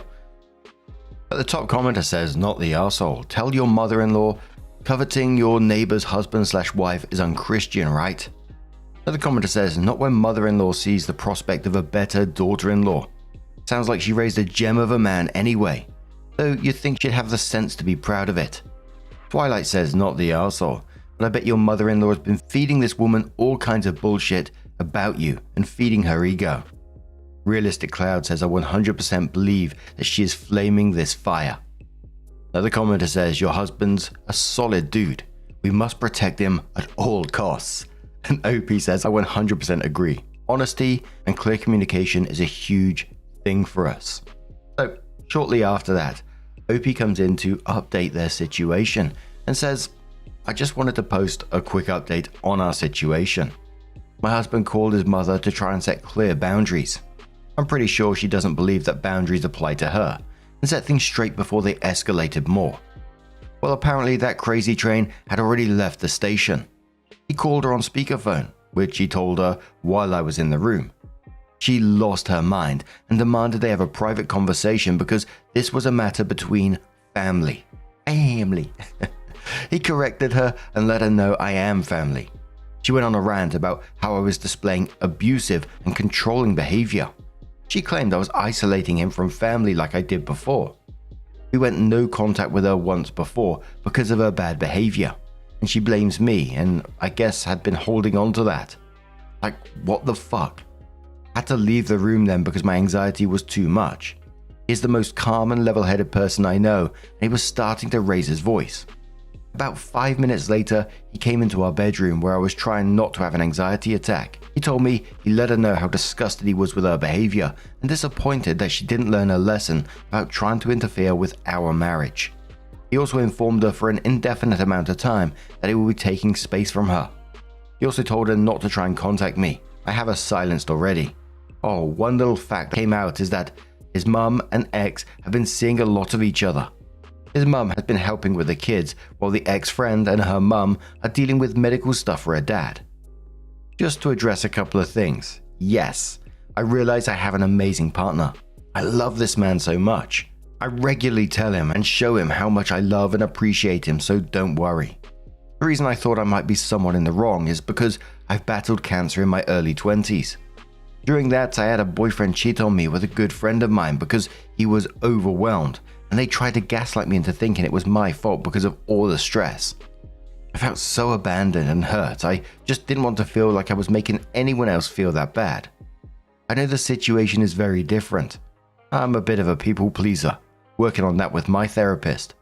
Cancer is the worst, and my heart hurts for anyone who is going through it. That includes the family of a person who is sick. I also want to say to the person who called me a narcissist, because this isn't about me. I think it says more about you than me, if that's what you took from my post was just that. I hope you have the day you deserve. Thanks to everyone else for the support and advice. I genuinely appreciate it. Plum Major says, I read your old post to get familiar, and I'm laughing at your mother-in-law's reaction. She's upset you're not the ideal Christian wife. Why that friend is going after a married man is totally the Christian thing to do. Your husband is a good man. I wish I read more posts where the husband had as much of a backbone as what yours does. You didn't do anything wrong. OP says she's literally the worst. She's so judgmental and controlling. One of her favorite things is to make comments and count how many drinks other people are having. One day I swear I would end up snapping and letting her know that her coffee cup she always has with her does not contain coffee. Pink Pencil says, you mean she hides her booze? Ooh, sneaky. That's a huge red flag for alcoholism. Take it from a recovering alcoholic. Hope says yep, and she's very protective over a cup. Like she won't leave it on the table when she leaves the room for something. I think her comments on other people drinking are projecting her issues onto them. I will judge you says. You say that his mum has been taking care of the ex's kids. Did he and his friend ever date, or do you just refer to her as an ex-friend? But good luck to you two. Hope things get to calm down, that both these horrible women are out of your life. Opie says ex-friend. Oops, they never dated or hooked up. He actually had a high school sweetheart type deal into college, and his mum hated her too. Scarlett May West says, so mother-in-law had her heart set on your husband marrying a family friend and her hopes dashed. My late mother-in-law was upset for eons that she was not allowed to pick my husband's wife. He was the youngest of 5 and her only hope to achieve her goal. Not sure why she thought it would work since we dated for 6 years before we married. Opie says my mother-in-law definitely had his whole life planned out for him. She wanted to pick his college, then she expected him to move home after. She wanted to pick his wife. She feels entitled to grandkids. She also consistently asked him about moving back to his home state because they're getting older, and she expects him to uproot his whole life to take care of her. He's told her that is absolutely not happening multiple times. He had recently started ending their phone calls if she brought it up. Scarlett replied to that saying, I feel for the both of you. My late in-laws believed husband will return home after studying out of state. Mother-in-law tried to get him to change his major after his 3rd year because someone told her that his hometown needed more of a different speciality. I put another nail in my coffin when I defended him. We'd been together less than a year. As for grandkids, she was not a fan of them.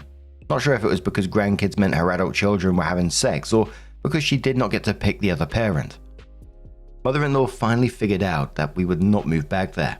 However, she did try to bring up us converting one of the front rooms of our present house into a much bigger guest room with a seating area so she could sit and read.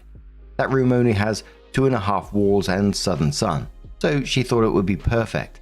Probably about double the size of the room she used when she visited. Just drop in walls and a door and bam, happy mother-in-law. I knew that meant she wanted to visit more / possibly move in, and that was a hell no. We had moved here in part to save our marriage. She had been visiting too often and wreaking havoc. Luckily, husband ignored her.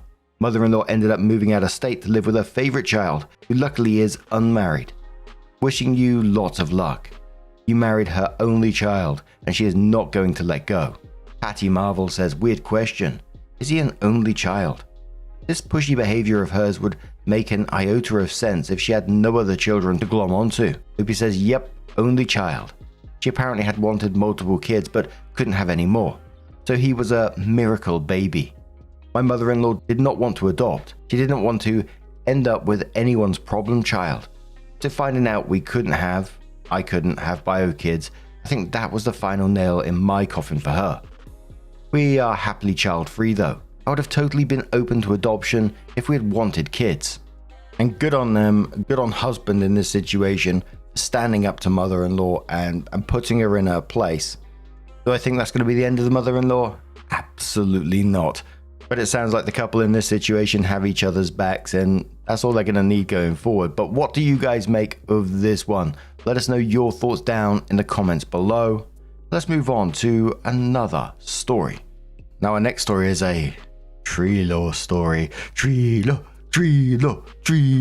from Brandon Nider. It happens over 6 years with multiple small updates, and it's titled Neighbor Hired Company to Cut Tree in My Backyard. Context: neighbor said he was tired of the tree over his driveway since it had significant wingspan. He hired a company and they decided to lop down over my fence to near stump. Police report filed, have the company on security footage that matches the business cards. Reaching out to property lawyer Tuesday to see if this is significant enough to follow through in court. And that first one was on May 26, 2019. They did share a picture of the tree.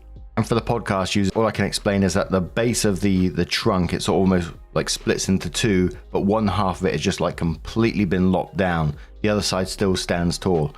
But someone asked a question to OP on it. They said, I'm interested to know if he hired them to trim just what was overhanging his property, which he has a right to do, within certain constraints, and they just went rogue, or if he somehow convinced them to trespass to lop it off. OP says he claims no knowledge of the lopping off. Since this company is unlicensed, it wouldn't surprise me if they just lopped it not caring. But our relationship isn't great, so wouldn't be surprised if he convinced them saying I didn't mind. So there was an update 5 days later that says end of week, so I figured I'd post an update. The officer got the report done the same day, and he was able to reach out to the company who cut down my tree. He said he would reach out to me to settle this matter, but hasn't contacted me yet and doubt he will actually do so. The officer went above and beyond in getting a statement from the other parties and getting the contact information. I've handed over the police report and security video to my lawyer, who is putting together paperwork. I have not been able to get an arborist to the house yet to evaluate the monetary damages yet. Maybe an update next week, but this should be a slam dunk since all parties recognize the damages in the police report in case this does go to court. So it was 4 years later after this one before Opie came back into the post and says, "This has been sitting in court for a while, but I keep getting PMs asking for updates. Tree/arborist company has default judgment pending as they have not answered anything in the near year since the case was filed. Neighbors Insurance believes the tree company should be held solely responsible and hasn't budged. No settlements offered yet to our demands of valuation. Near or around 6 figures valuation." Someone says it to OP, "Unbelievable. A 4-year ordeal and still not resolved. How's the tree doing?" OP says 2 years were a wash as the case wasn't filed. Case really picked up last year after a change of attorney. "We trimmed the tree since and fertilized to promote stabilization/health due to a missing trunk, but it'll have to be removed entirely."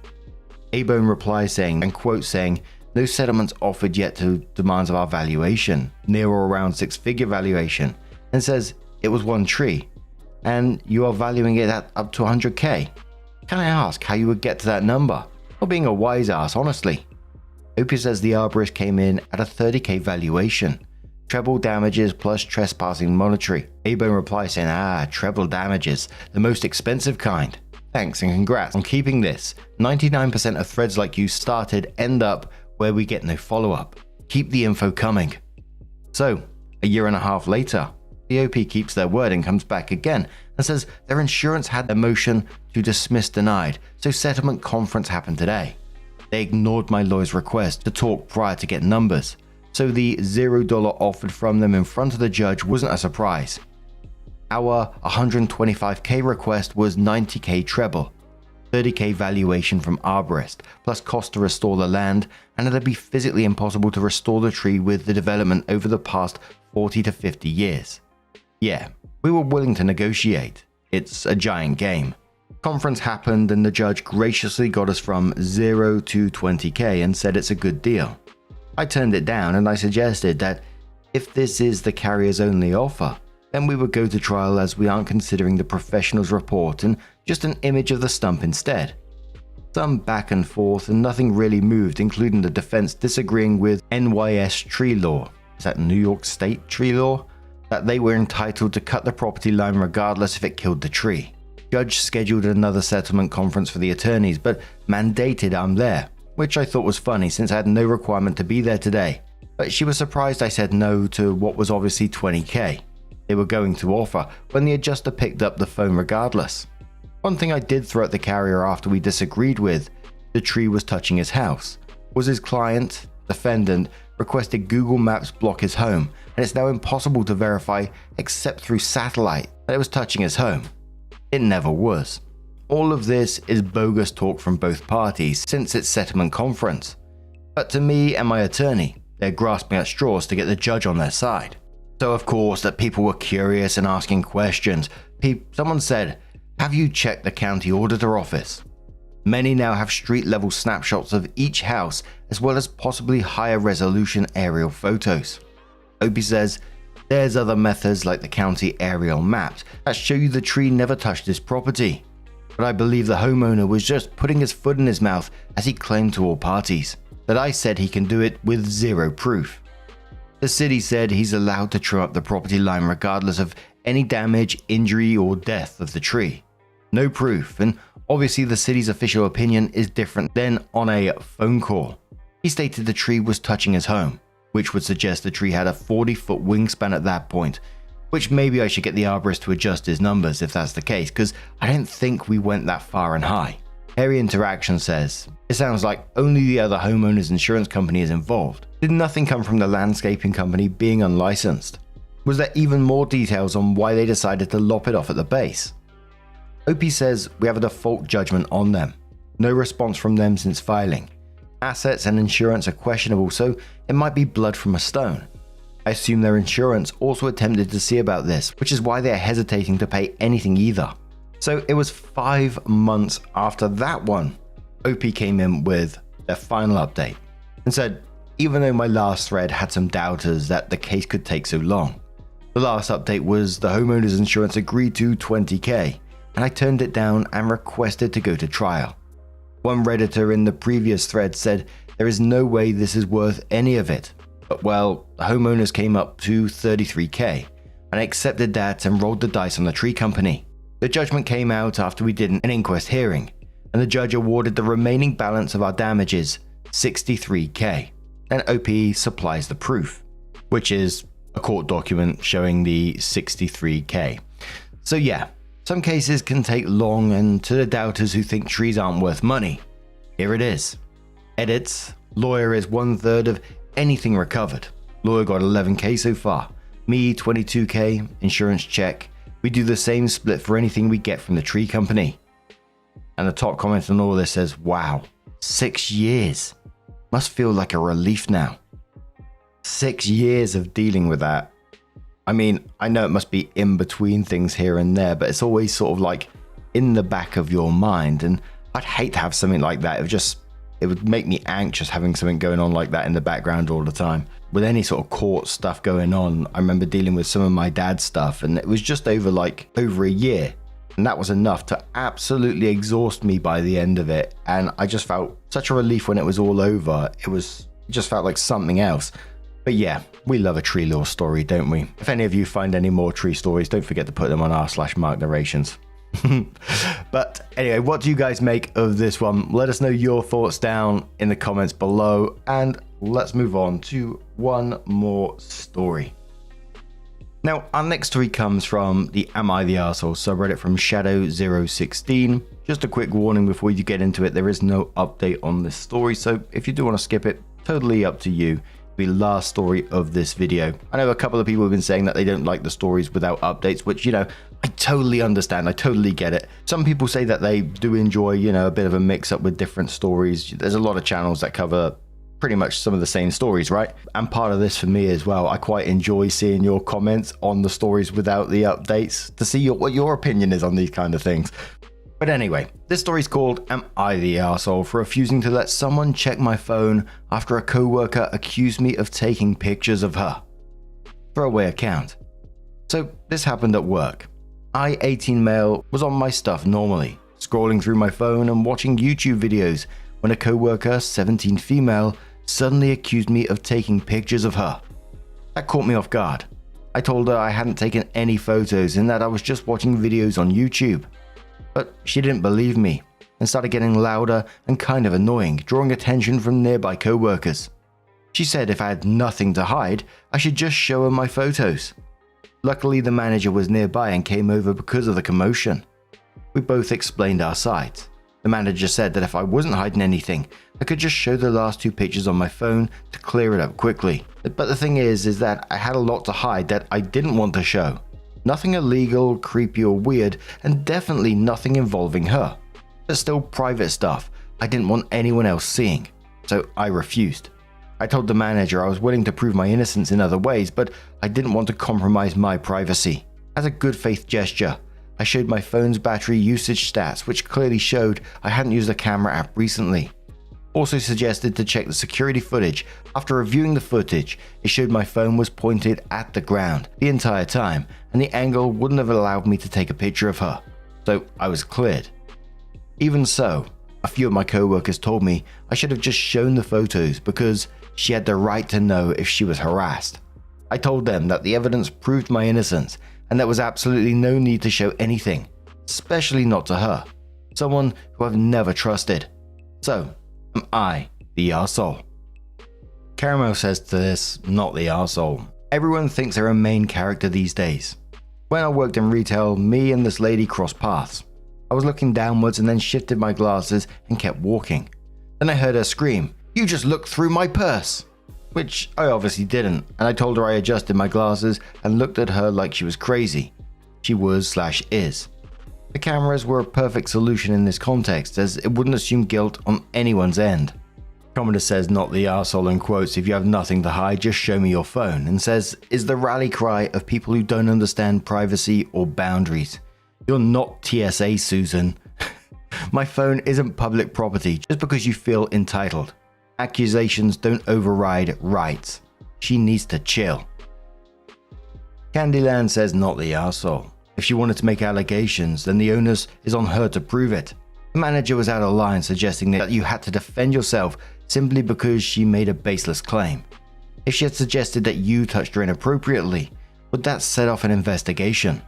Are we at a point where people can't use their phones around others for fear that someone somewhere will accuse them of making recordings? If she's that sensitive, then she shouldn't appear in public spaces where she may be recorded. Does she pitch a fit over security footage too? But what do you guys make of this situation? Do you think OP should have even shown anything on their phone, the battery usage, etc.? Let us know your thoughts down in the comments below. And this next story, it comes from Life in a Seaview Estate. Alright mate, you asked for stories about nightmare neighbours, and honestly, I got enough material from my estate to fill a bloody book. I've lived in this coastal estate for almost my entire life. Let me paint you a picture of this place. Once upon a time, this town was a proper holiday destination. People from London would come down for a weekend at the seaside, kids building sandcastles, that sort of thing.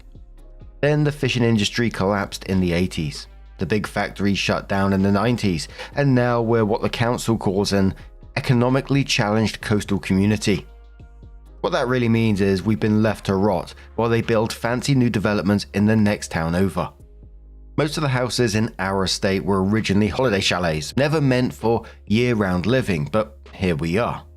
The wind comes straight off the North Sea and goes right through these walls like they're made of paper. Half the properties are owned by slumlords who haven't done repairs since Thatcher was in office. When you've got an area this poor, it brings problems. I'm not judging, I've had my own issues with drink over the years, but the combination of no jobs, crap housing, and zero opportunities means drugs and booze are everywhere. The council keeps promising regeneration, but all we get are more betting shops and off licenses. Anyway, that's the backdrop. Now for the actual neighbour stories. First up is Mickey from 2 doors down. Mickey lost his job at the processing plant about 5 years ago and sort of gave up. His wife took the kids and Mickey turned his front garden into what he calls a reclamation yard, but what's actually just a massive pile of junk. The centerpiece is this fence he built last summer.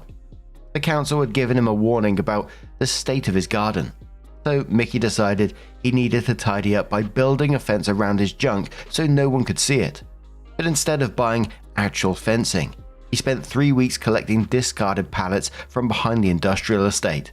Then in a single weekend of what must have been non-stop work, fueled by what neighbors reckoned was a considerable amount of cheap lager, he constructed the most horrific barrier you've ever seen. It's not just that it's made of pallets, it's that they were all different sizes.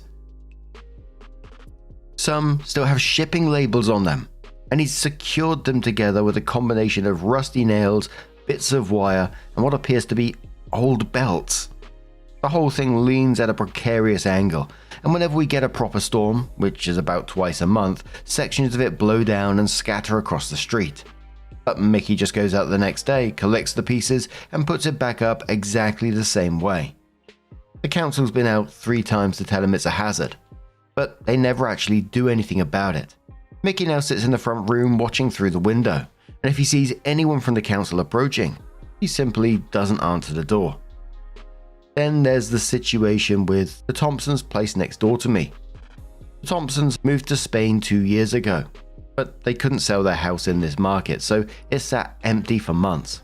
Then about a year ago, I noticed the lights on inside. Turned out some lads had broken in and were using it as a place to crash. Now, I'd normally have called the police straight away, but here's the weird bit. They were actually improving the place. I watched for a week as they fixed the broken gutter, repainted the front door, and even mowed the lawn. They were quiet, never had parties, and would politely nod if they saw me. I decided to confront them one evening, just to figure out what was going on. The ringleader, a guy called Stevie, explained they were between homes. which I took to mean homeless, and just needed somewhere to stay for a bit. They promised they weren't doing anything dodgy in there, and as a thank you for me not reporting them, they'd keep an eye on my place too. I reluctantly agreed, partly because I didn't have the heart to make them leave, and partly because the police response time around here is measured in days rather than minutes anyway. The strangest part, when they eventually moved on about 3 months later, Stevie said his uncle had offered them work up north. They left the place spotless. They'd fixed the leaky toilet, patched holes in the walls, and even left a thank you note for the Thompsons apologizing for the unauthorized tenancy. The most bizarre thing was that they'd washed all the dishes they used and neatly stacked them in the cupboards. When the Thompsons' son came to check on the place, he was confused because it was in better condition than when his parents left. I never told him about Stevie and his mates. Some things are better left unsaid. Dear me. The real nightmare neighbors, though, are the Kellys in the house at the end of our row. Dave Kelly fancies himself a businessman, but everyone knows his import/export business is just a cover for dealing. His house is like a railway station, people coming and going at all hours, staying for exactly 3 minutes then leaving. Not exactly subtle. Their house had been raided 4 times that I know of, but somehow Dave always gets away with it. The rumor is he's got an elaborate system of hiding spots that the police haven't figured out yet. The worst part isn't even the dealing, it's the drama that comes with it. Dave and his girlfriend Shelley have these epic screaming matches in the street at 3 a.m. They'll be out there hurling abuse at each other while the rest of us are trying to sleep. Then, without fail, they make up dramatically with lots of crying and declarations of undying love, usually around 4 a.m. Just as everyone has managed to fall back to sleep. They've also got this massive dog, some kind of Rottweiler cross, that they never walk. The poor thing is kept in their tiny back garden and barks constantly. I've called the RSPCA twice, but nothing ever changes. Last Christmas, the Kellys outdid themselves. Dave, in what I can assume was in some kind of guilt-induced festive spirit, bought hundreds of pounds worth of outdoor Christmas decorations. We're talking massive inflatable Santas, reindeer with actual flashing noses, lights that play jingle bells on repeat, the works. Our electricity on the state is dodgy at the best of times, and sure enough at 7 p.m. on Christmas Eve, the whole circuit blew. No one had power for 36 hours, including Christmas Day. Kids couldn't play with their new toys, Christmas dinners couldn't be cooked, and the only house with any light was the Kellys, because of course, Dave had an illegal generator. The council keeps saying they're working on improving the estate, but the only recent change was when they installed a posh new sign at the entrance, which was stolen within 48 hours and later turned up as part of Mickey's pallet fence. Despite all this, there's a weird sense of community here. When old Mrs. Parsons couldn't afford to heat her house last winter, everyone on the street took turns bringing her hot meals and sitting with her for a few hours to make sure she was okay. Even Dave Kelly sent his kids over with a spare electric heater, which I strongly suspect fell off the back of a lorry. It's a strange place to live and probably sounds like hell to an outsider, but it's home. That said, if you know anyone looking to buy a slightly damp 2-bedroom house with a lovely view of Mickey's palette masterpiece, do let me know. And trust me, I've barely scratched the surface of the weirdness that is my estate. If you'd like to hear more about our little coastal area, like yourself, I got a ton of stories. Cheers. Just on the Mickey side of things, some people build absolutely amazing pallet fences. I've seen like videos of people doing it before. I knew a guy who once tried that in a warehouse that I worked at. He would take like the old pallets that were of no use, like the half broken ones, and apparently I saw a picture of it once. I mean, this guy actually nailed it together. He didn't use old belts or anything like that, but the state of this thing, you know, there's certain slats are all crooked, some of them are up, some of them are down, some of them were like this really dark blue color, which I think, I don't know, I always heard that they belong to a certain company. I didn't know the ins and outs of that, but some of that story was really bringing me back. You know, the estate that I lived on, I think it sounds like it's cared for much more than the council looks after OP's estate there, as we were right next to the city, but the amount of characters doing wild things such as like the dealing and the building random constructions, arguments at 4 a.m. in the morning, just absolutely screaming your lungs off. Yeah, I've said all that as well. I can recall being a young teen, and I used to live in flats, so we lived on the bottom floor, and above us was another flat, and above us there was a family that's known for trouble, dealing, been arrested multiple times. One of those families that you just don't push. And they were screaming right outside my window, like at 3 a.m. or something, at some stupid time in the morning. I don't know what time it was, but it was a ridiculous time in the morning. There was screaming going on outside. She's effing and jeffing to the balcony above us. He's shouting back down at her, telling her to piss off and all this kind of thing. I just woke it up, and my eyes are like all blurry, and I just poked my head at the window. I can just remember her saying, "What the fuck are you looking at?" It's like, oh fuck. But yeah, absolutely wild times. And personally, I don't know about everyone else here, I love a neighbor story. So if you have more of those coastal area stories as well, I would love to hear them. But what about you guys? What's your thoughts on that one? And let's move on to another little story, which is from B Sting, who says, I had one who would play loud music all day, the same song over and over. It was U-G-L-Y, you ain't got no alibi, you ugly, for months. He'd chuck water at my cat, open my post, yell at birds in his garden, bang on his ceiling, my floor when I watched TV, would bang on my door when I had a shower, and would loudly tell the neighbors that I had the audacity to put the washing machine on when I went out. He was a fucking nightmare, and really loud and annoying. I tried to ask him to keep the noise down a few times. He couldn't hear me knocking because of the music. Had to resort to reporting him to the council, which took months because he was a council tenant and they don't do council versus council problems, despite me being a private tenant. Anyway, he reported me for being loud, and I got in more trouble than he did. He moved out on Christmas Eve. It was so good. Toby Jack says, old man next door. Lived next to him for years, then I don't know what happened. He decided he needed his TV blaring full volume all day, every day. Tried to talk to him about it, but he either wouldn't answer the door or would scream abuse at me. So I ended up having to phone the police at 2 a.m. one morning because I'd had enough. All out war from him after that. He kept me awake late at night, then set an alarm to get up at 4 a.m. and whack his radiator with a spanner, then run it along so it sounded like a train. He knew I was up at 6 a.m. for work and must have slept during the day so he could torment me at night. Ended up with him getting an ASBO, but shortly after that he fell off a bar stool in a local pub, ended up in hospital and never recovered properly. He died after about 3 months. Not gonna lie, that first night he was away, I sobbed with relief to get a good night's sleep. I'll never take good neighbors for granted again. The next one comes from Dust Patient, who says, a neighbor on my street decided to let off fireworks yesterday. Instead of setting them off in the evening, however, he thought it'd be a better idea to set them off at 4:20 a.m. yesterday morning. He decided to set off multiple, very loud fireworks at 4 a.m. on a Wednesday morning. These things were ungodly loud. I'm over 7 or 8 doors down and they woke me up, so I can't imagine how the neighbors either side of him felt.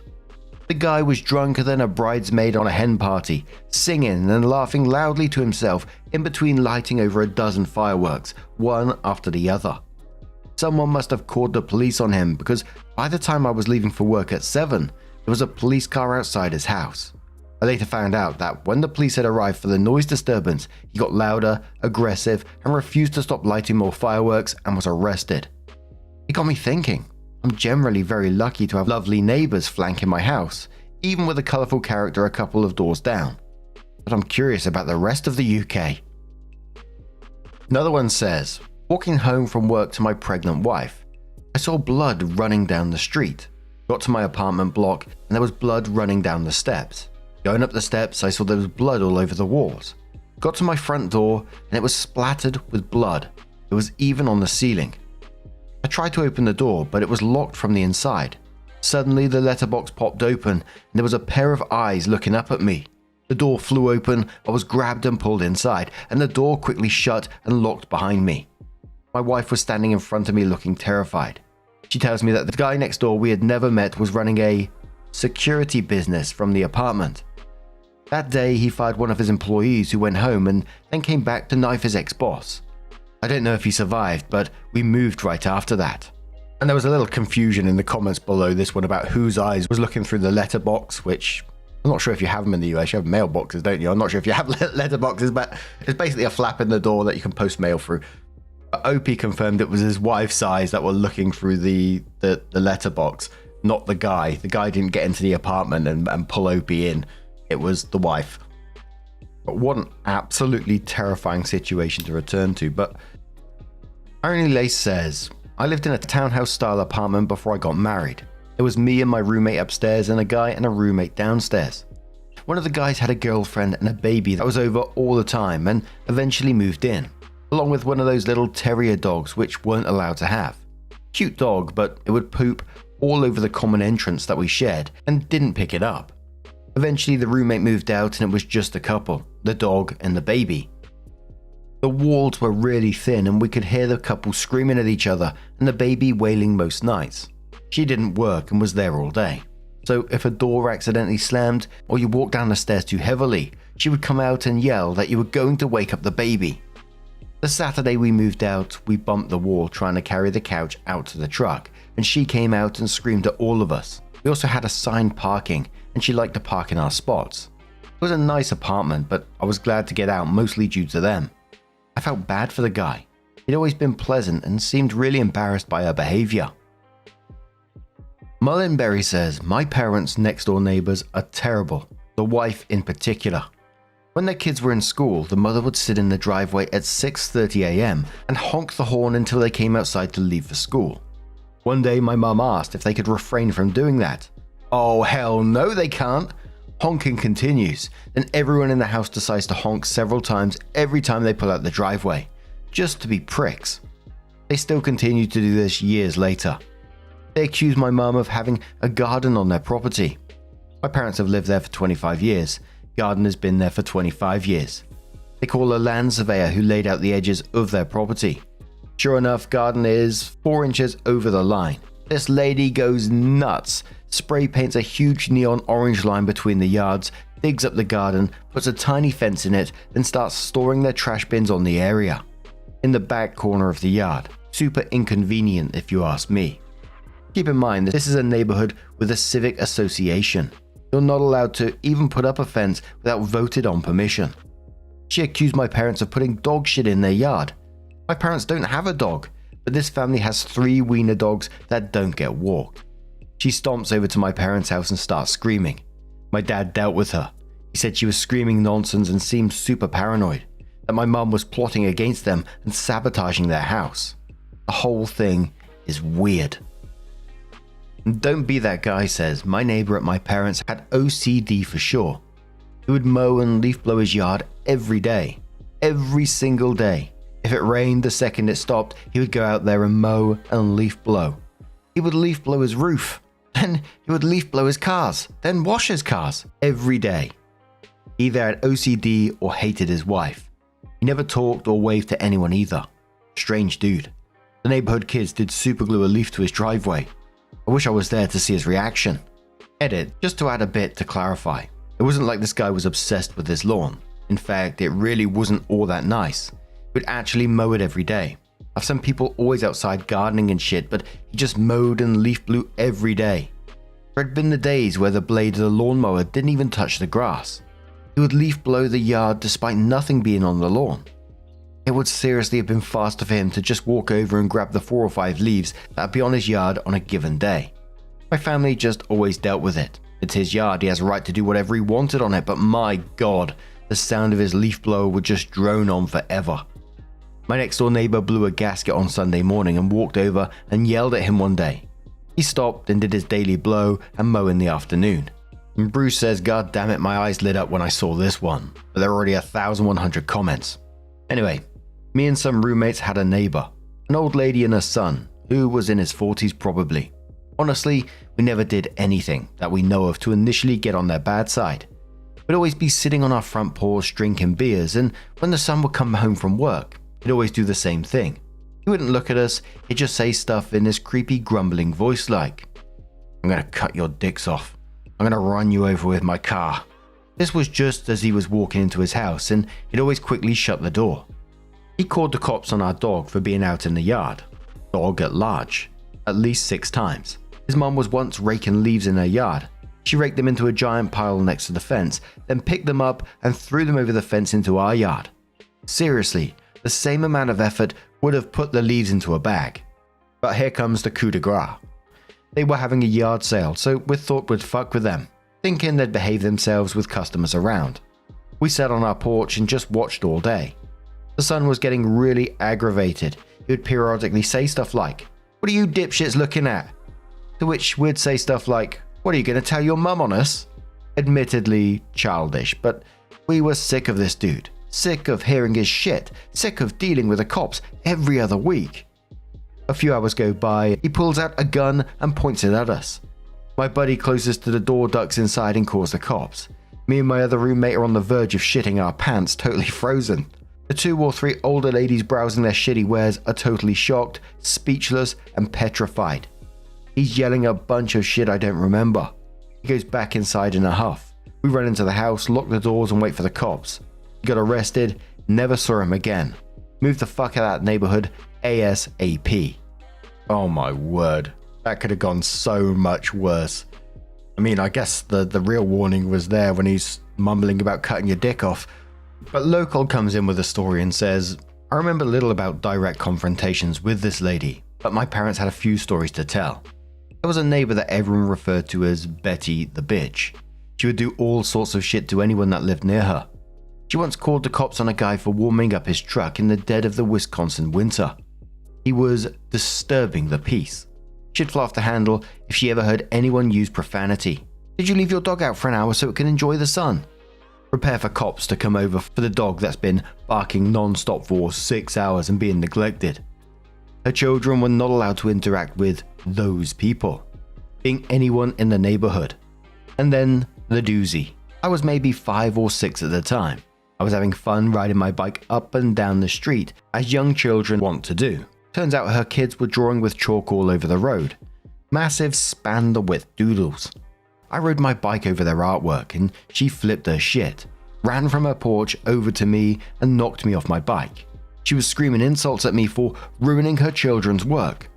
One of my parents saw this shit happening and let her have it. I think she was visited by the police, but I can't be certain. She was a see you next Tuesday.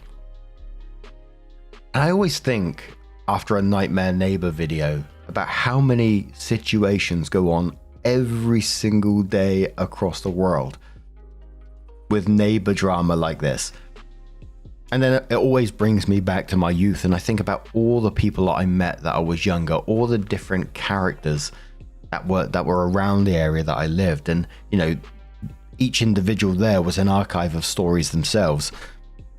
I can remember a couple of adults when we were younger who would randomly turn up with massive, like, thick black cabling, and we didn't know what it was. We never questioned it either. You know, they were adults, we were playing football, we didn't really care what they were doing. We just thought, you know, they're doing their job, whatever that was. But you'd see them, you know, splitting this big cabling open and pulling out whatever's inside of it, and then chucking all the waste into a storage and just taking off the insides of the cabling, which clearly now, looking back, they were stealing cabling from the local railways and then selling on the copper, I guess. I'm assuming it was copper. But eventually they were arrested and put away for some years because of what they were doing. Apparently, I don't know how much they stole, but it was a hell of a lot. But now I'm going to turn this one to you guys. What do you guys make of this collection of Nightmare Neighbor stories? Do you enjoy the Nightmare Neighbor stories? I know everyone likes something different every once in a while. And of course, do you have your own Nightmare Neighbor stories? You're more than welcome to share with me directly through email, which you can find on the channel, or post them on r/Mark Narrations. It's really easy to create a throwaway account if you want to do that as well. Just search it up on Reddit. Really simple to do. But would love to see your stories for another collection of Nightmare Neighbors. And this next story, it comes from Gonzo Fish, and it says, "My 31 male wife, 37 female, will no longer let me pursue my hobbies." Exactly as the title implies. She says I'm not allowed to pursue my own hobbies anymore, as they are unhealthy. Before our marriage 7 months ago, I was interested in all sorts of things, playing video games for at least a few hours per week, collecting Star Wars figures. Some may say that was a bit childish anyways, but I enjoyed it nonetheless. Painting Warhammer 40k, etc. These are things that I've done since my early teens. My wife wanted us to make healthy lifestyle changes after our marriage, which at first I took as just eating healthier and exercising, etc. I was totally on board for it. Everything was fine until I went down to the basement one day and noticed all of my Star Wars figures gone from the display shelf. All that remained were some limbs from a few of the figures. My wife was at work, so I sent her a text asking what happened to them. In the meantime, I rummaged through all of the garbage and finally found the figures in the bigger garbage next to the garage. Most of the cards were torn up and the figures dismembered, while others were completely burned or melted. I took a picture and sent it to her, asking if she did it. That night, after not replying to any of my texts, I confronted her. It turned into a huge argument about how my hobbies are immature and that she was repulsed by them, even threatening to not have sex with me until I gave them up. In the heat of the moment, I agreed with her, if only to get her to stop yelling at me. We haven't talked about it since, and I've unfortunately been abiding by her rules for the past 7 months. Though I've been secretly playing video games, buying figures, etc., she only found out about it one time, and she destroyed it immediately. I can't keep this up any longer. I want to have my own hobbies without her getting upset. What is the best way to bring this subject up again, and how can I let her know how much my hobbies mean to me? You absolutely get yourself out of that situation ASAP. This is an abusive situation. She's isolating you from the things that you enjoy, destroying your possessions, and then trying to use sex as a weapon to try and control you. If you think about it in your own head that you're hiding your hobbies, it just shows how unhealthy everything has become. I have 1,000,001 hobbies. I sometimes paint Warhammer, I do a lot of art, occasionally crochet. I love having hobbies.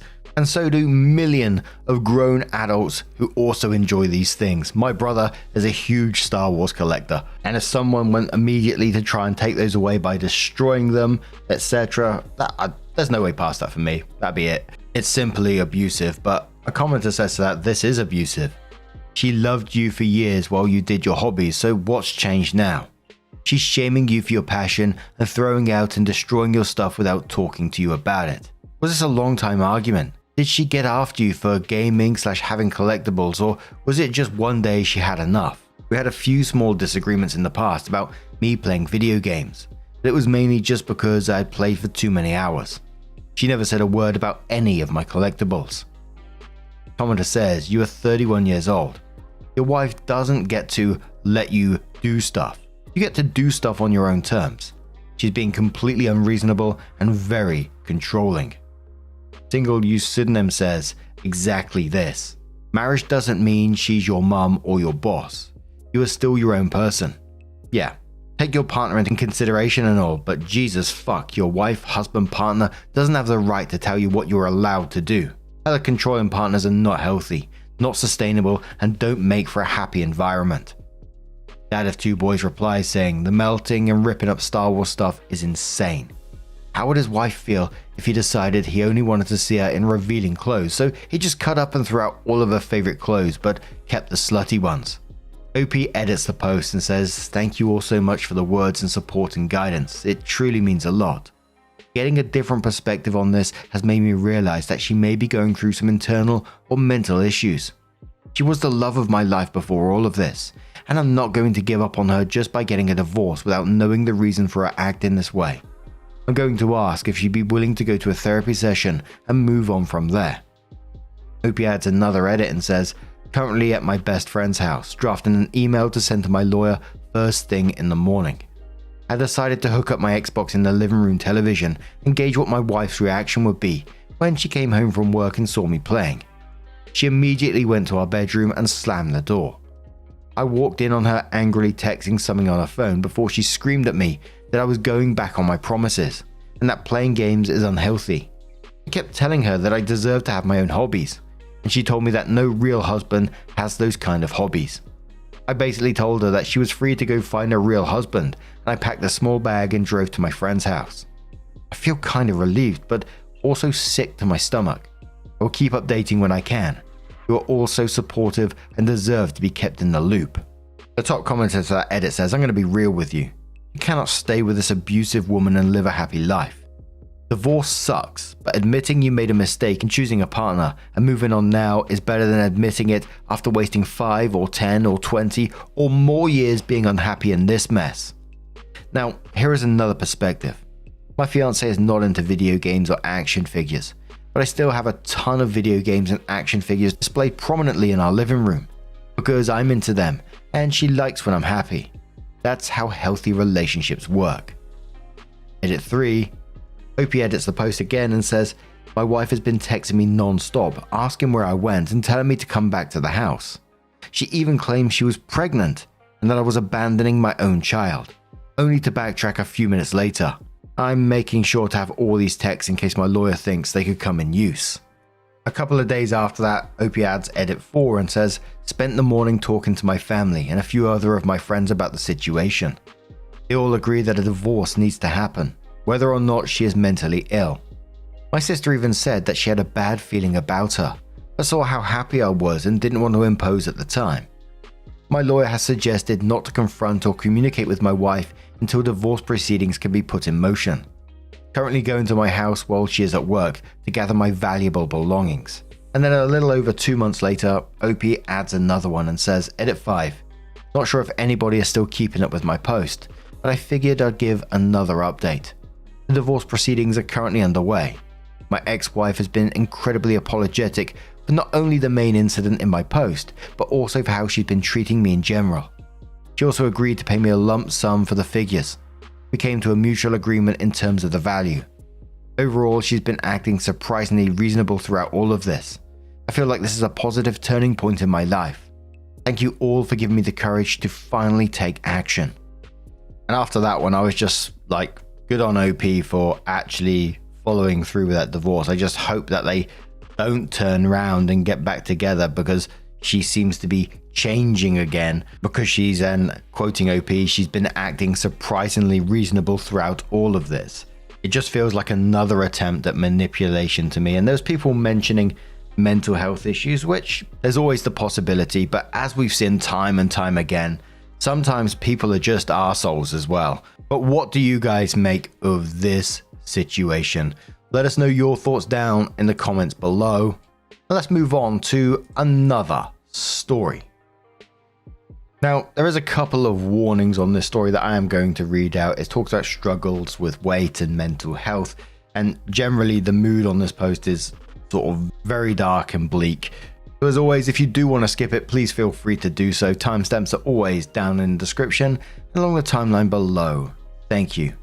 This story is from @SantaChick, and it says 28 female. My dad looks like Santa, 60 male, and acts weird about it all year round. A little weird. 10 years ago, mum, 53 female, left dad, 62 male.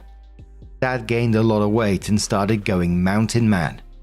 Kids started asking if he was Santa and he went with it. Now it is part of his identity, to be Mr. Santa. He keeps his beard long, wears a lot of red, and keeps gaining weight to look the part.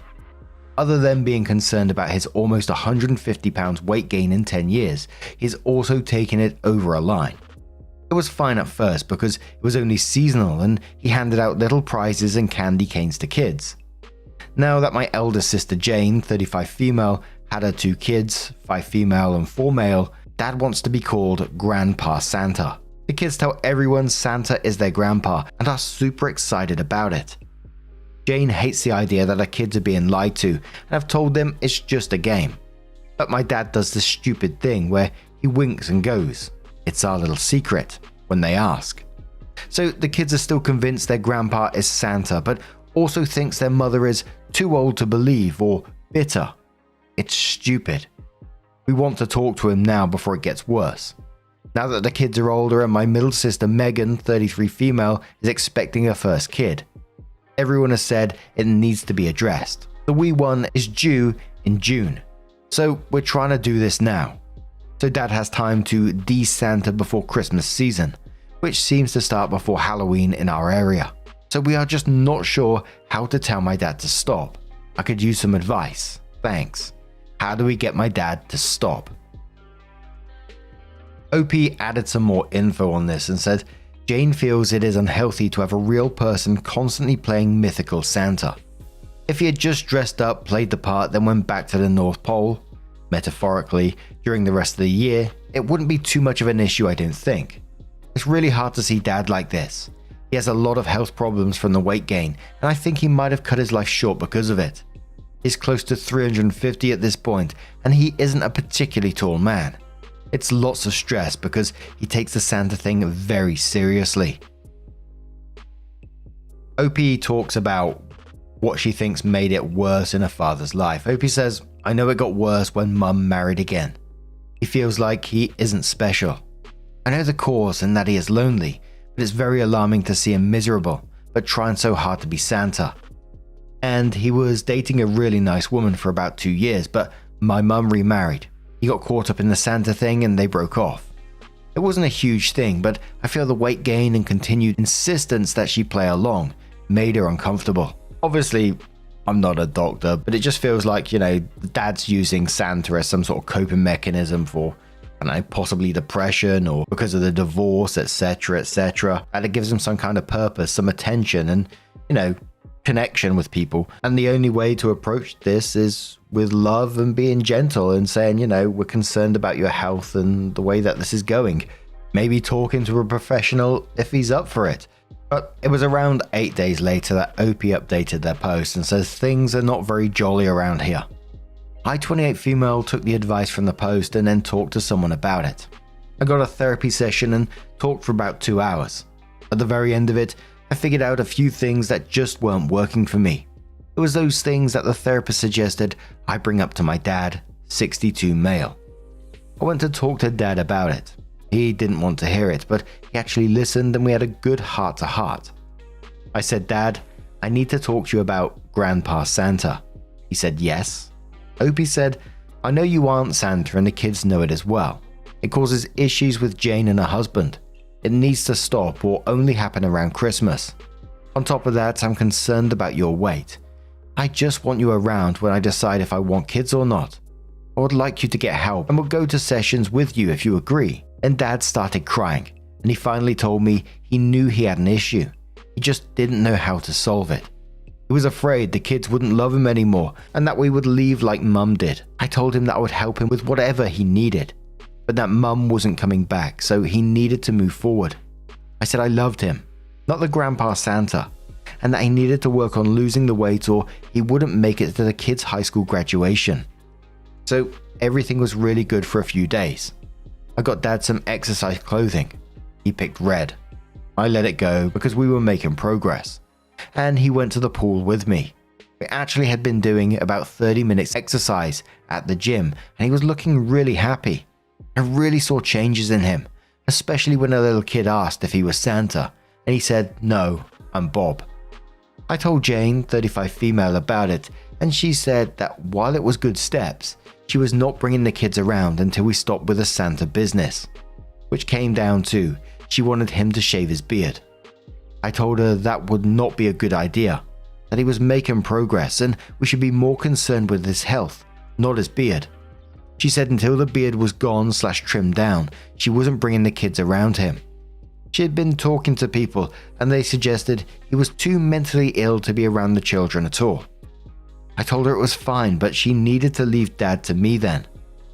Well, the dumb idiot told my dad all this, and now he refuses to do anything because he already lost people he cared about. He won't talk to the therapist and he comes to the pool, but he looks miserable doing it. Generic Dreadhead says it sounds like you took this on as a personal project. Why don't you all sit down like adults, you and your 2 sisters, and speak to your dad about it? Some might use the word intervention. I don't know if that applies or if they are still a thing/frowned upon. Sounds like despite them being the ones with kids/baby incoming, they've been more or less happy to let you sort out the Santa thing. I don't like Jane. The fact that she trusts that she has been talking to people and trusts their grand sweeping statements more than her family is pretty telling. Opie says I took it on because I thought it might be better to have one person helping and not a bunch. With how my sisters can get, it is complicated. It was working too.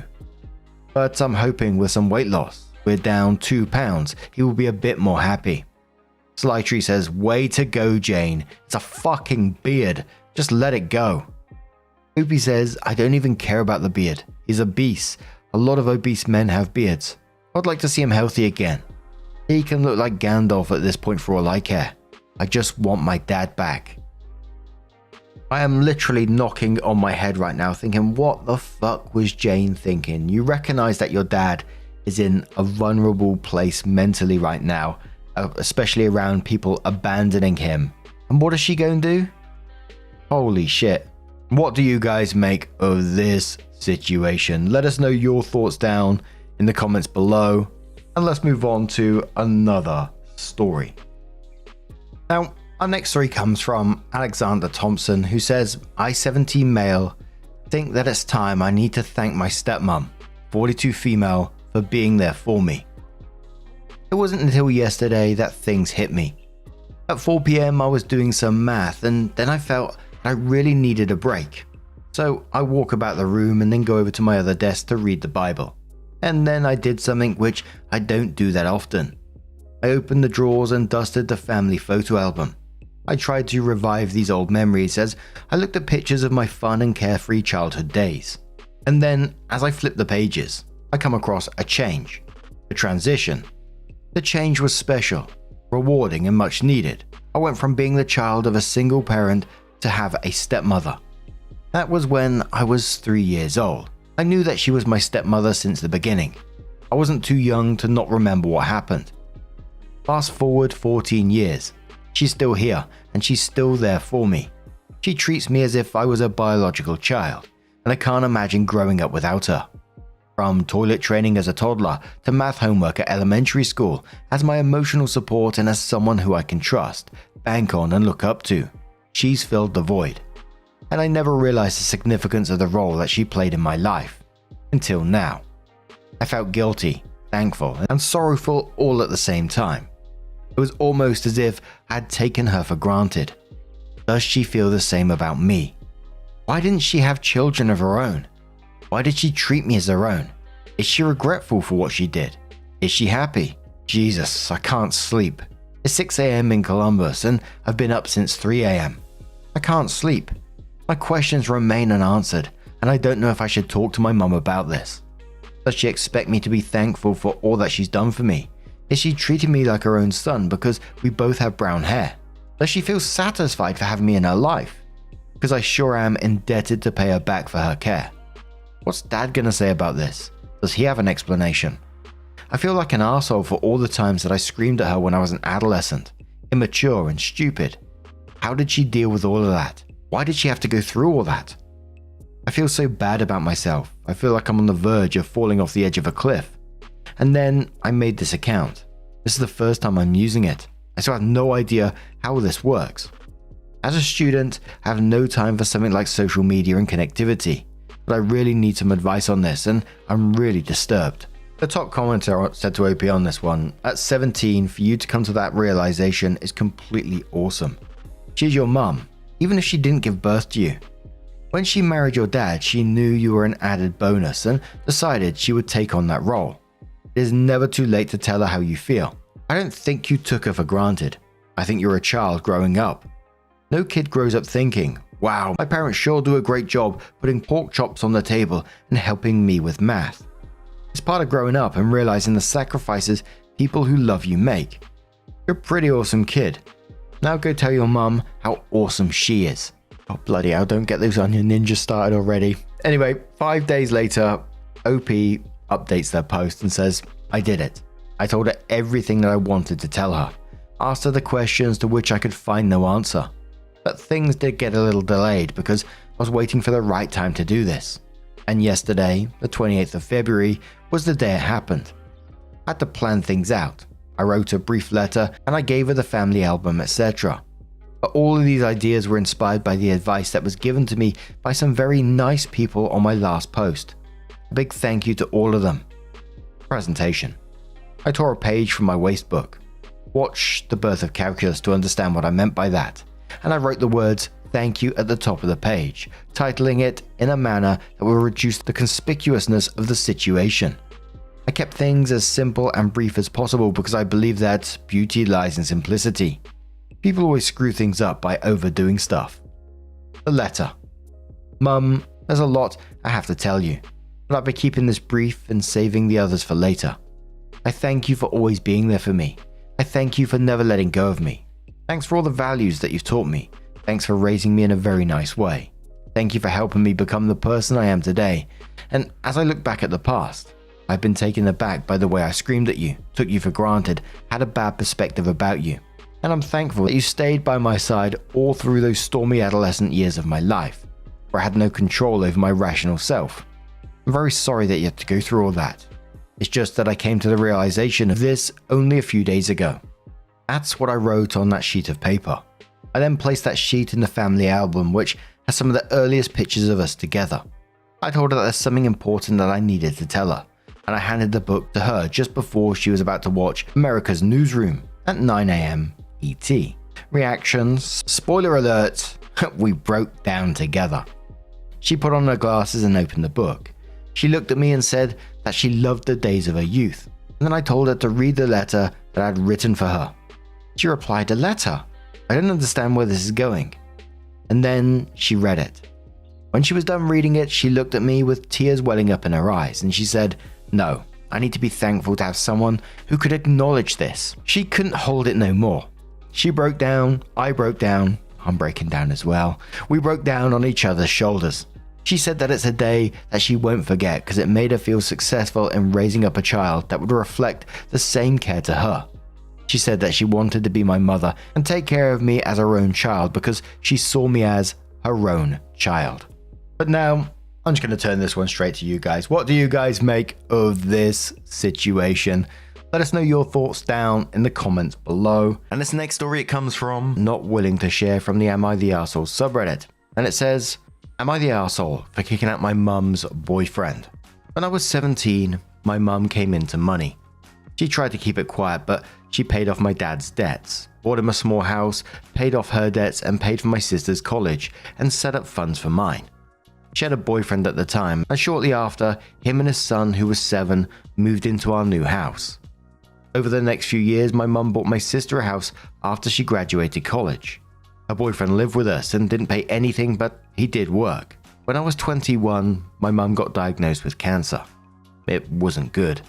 She sat me and my sister down and went over exactly how much money there was. She intended to give her current house to me, and both me and my sister were left with a large sum at the end of it.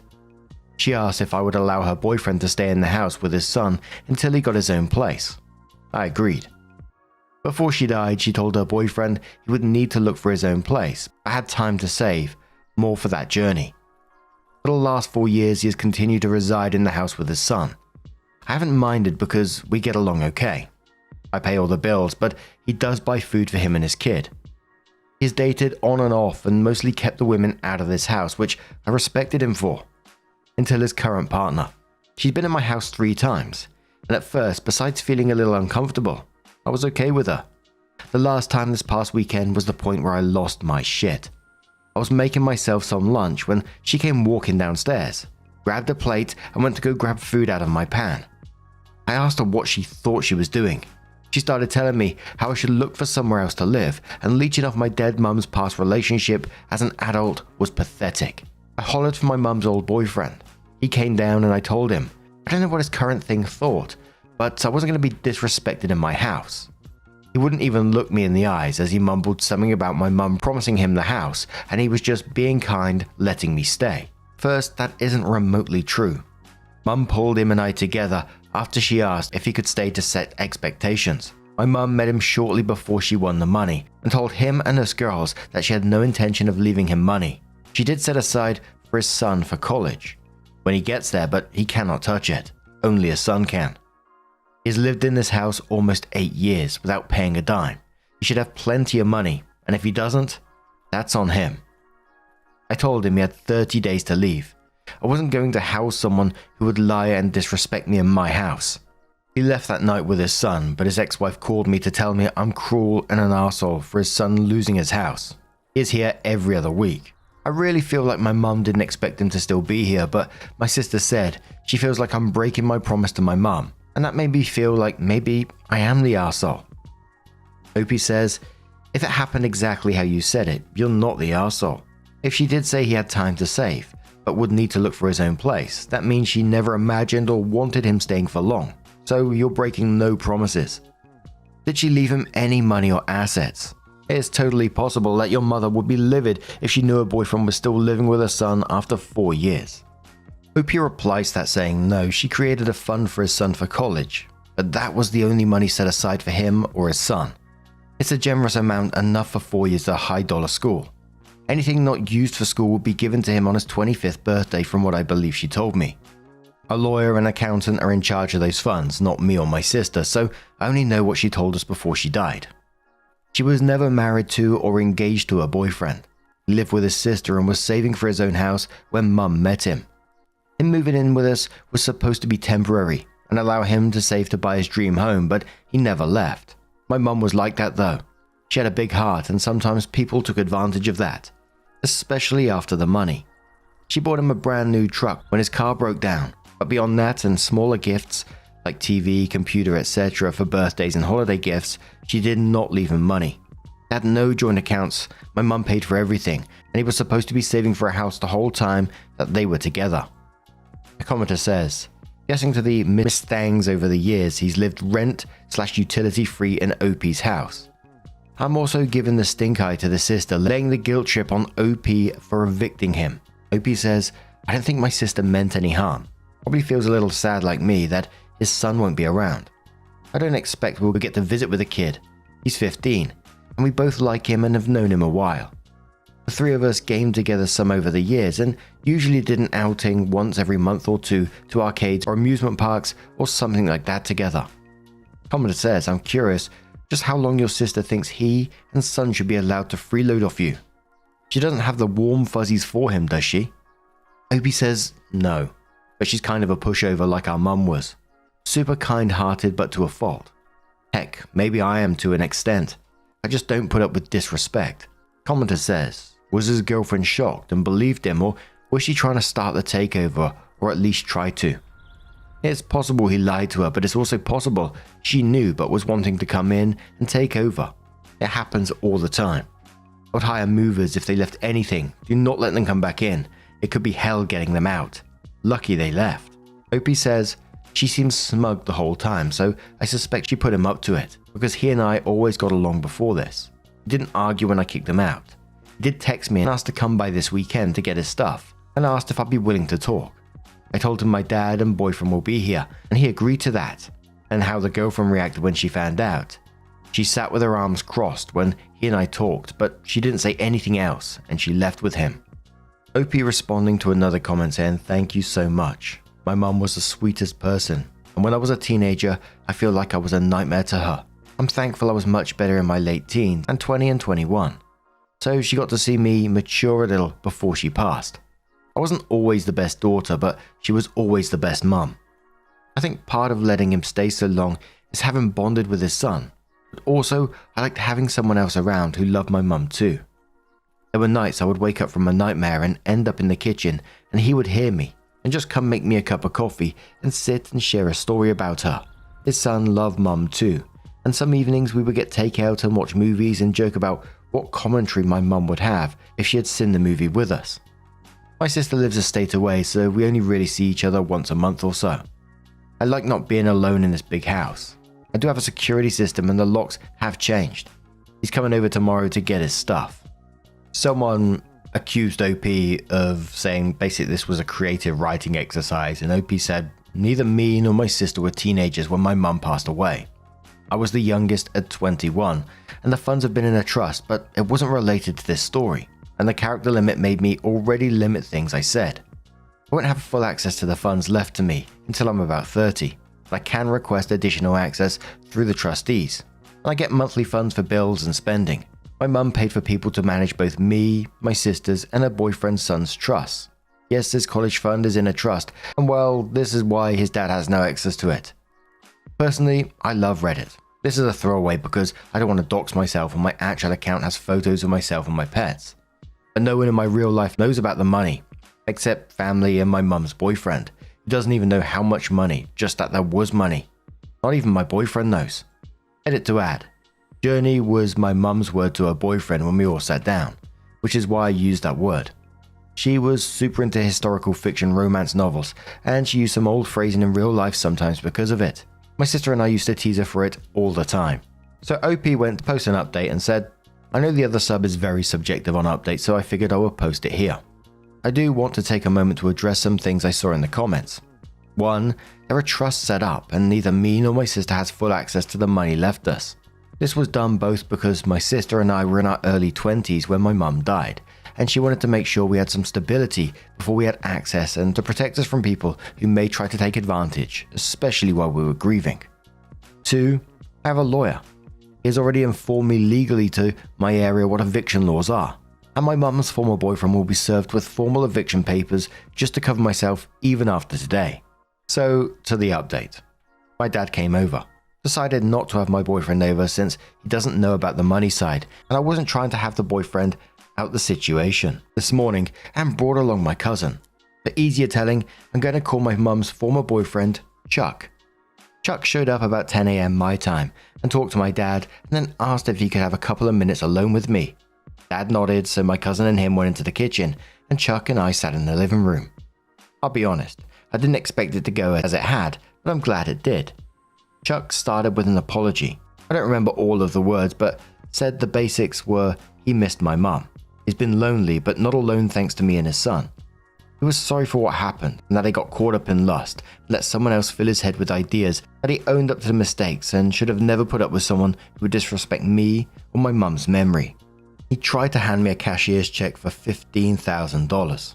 He said it wasn't much, but he wanted me to know he appreciated me, living with me, and that he wanted to pay back some of what he owed. I refused the check both in part because I never wanted his money, but I also don't want to give any possible legal leg for him to stand on if this is somehow him trying to stay.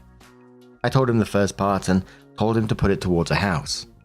He told me he is living with his sister, but he's going to look at houses with a realtor next week. He did say his son is asking about when our next hangout date and said both me and my sister are welcome to arrange time with him. After all of that, my dad and cousin helped him get all the stuff out of the house that he owned. He had brought a U-Haul, and he gave me back my house keys. He apologized again and left. Not what I expected, but it went really well, and I feel a lot less like I let my mum down. A couple of the comments on this update said, I'm just being nosy, sure, but how did the woman who thought she's getting you kicked out of your house respond to it all? Opie says no clue. At my house, she just seems smug and bitchy. I didn't ask Chuck about her and honestly don't care. My house is nice, but it's not like it's multi-million dollars or anything. Opie responded to a deleted comment and said, all of the "here's coming for your house" comments on my post kind of made me paranoid. Much happier with how he handled things, even if the check made me a little paranoid too. Another commenter says, where did all the money your mum got come from? Was it inheritance? And how much did she get? Seems like a lot to buy so much. Opie says I won't disclose any of that and is 100% irrelevant to the judgment of the topic at hand. So, Opie came in with another update about 10 days after that one and said, previous post on my profile, I'm too lazy to link. This is probably going to be my last update. It's not, unless something unexpected happens, but I thought I would just give a quick update on Chuck. So Chuck called me last weekend and again yesterday. He put an offer on a house and yesterday got accepted. Expected a close date in early next month, but I'm very proud of him. I know everyone expected more drama and honestly some of the comments had me worried, but it's been really good. He thanked me a lot for letting him have so much time here. Offered me some money, one more time for his time here, which again I declined, but I did offer to help him move in when the time comes. Moving sucks. He put down almost half for a down payment, so he definitely was saving money during his time here. I'm glad that everything happened was an encouragement for him to get into a home of his own. I talked to his son yesterday after he got out of school. We're going to play laser tag this weekend with my sister and he is excited for the new house too. And then it was about 1 month after that, Opie came in with what was titled their final update, which says, I didn't expect to come back, but I had a surprise this past weekend and thought I would share some positives. So first off, Chuck got his house. He closed and moved in the past week. Invited me over on Saturday to see the house and told me he had something for me. So, some background on my mum. Mum was an amazing, kind woman. She was also heavy set and very self-conscious. Most of the photos I have of her are Snapchat pictures she would send. She hated pictures of herself and she absolutely refused to pose for a camera. I've made many comments since she passed and I worry I won't remember what she looked like since so many photos I have are either old or filtered. So back to present day. Chuck invited me and my sister over and showed us his new place. He thanked us for being amazing people and then he handed us each a photo album. Guys, he had hundreds of photos of my mum printed off for each of us. He told us he hated that she filtered her photos and that he has secretly been taking photos of her the whole relationship because he loved the real her. He had snagged photos of us with her at the zoo, photos of her on vacations, photos of her napping, photos of her during hikes. Both me and my sister were bawling looking through these pictures of my mum we never knew we needed. He had put some little card notes for each date of the photos and some descriptions on some. He managed to capture her smiling and laughing, things she would never take a picture of because she didn't like her smile. To me, this book is priceless. So that's it. Chuck is amazing, and maybe we've had one bad moment, but it doesn't define him or I. We love my mum, and that matters.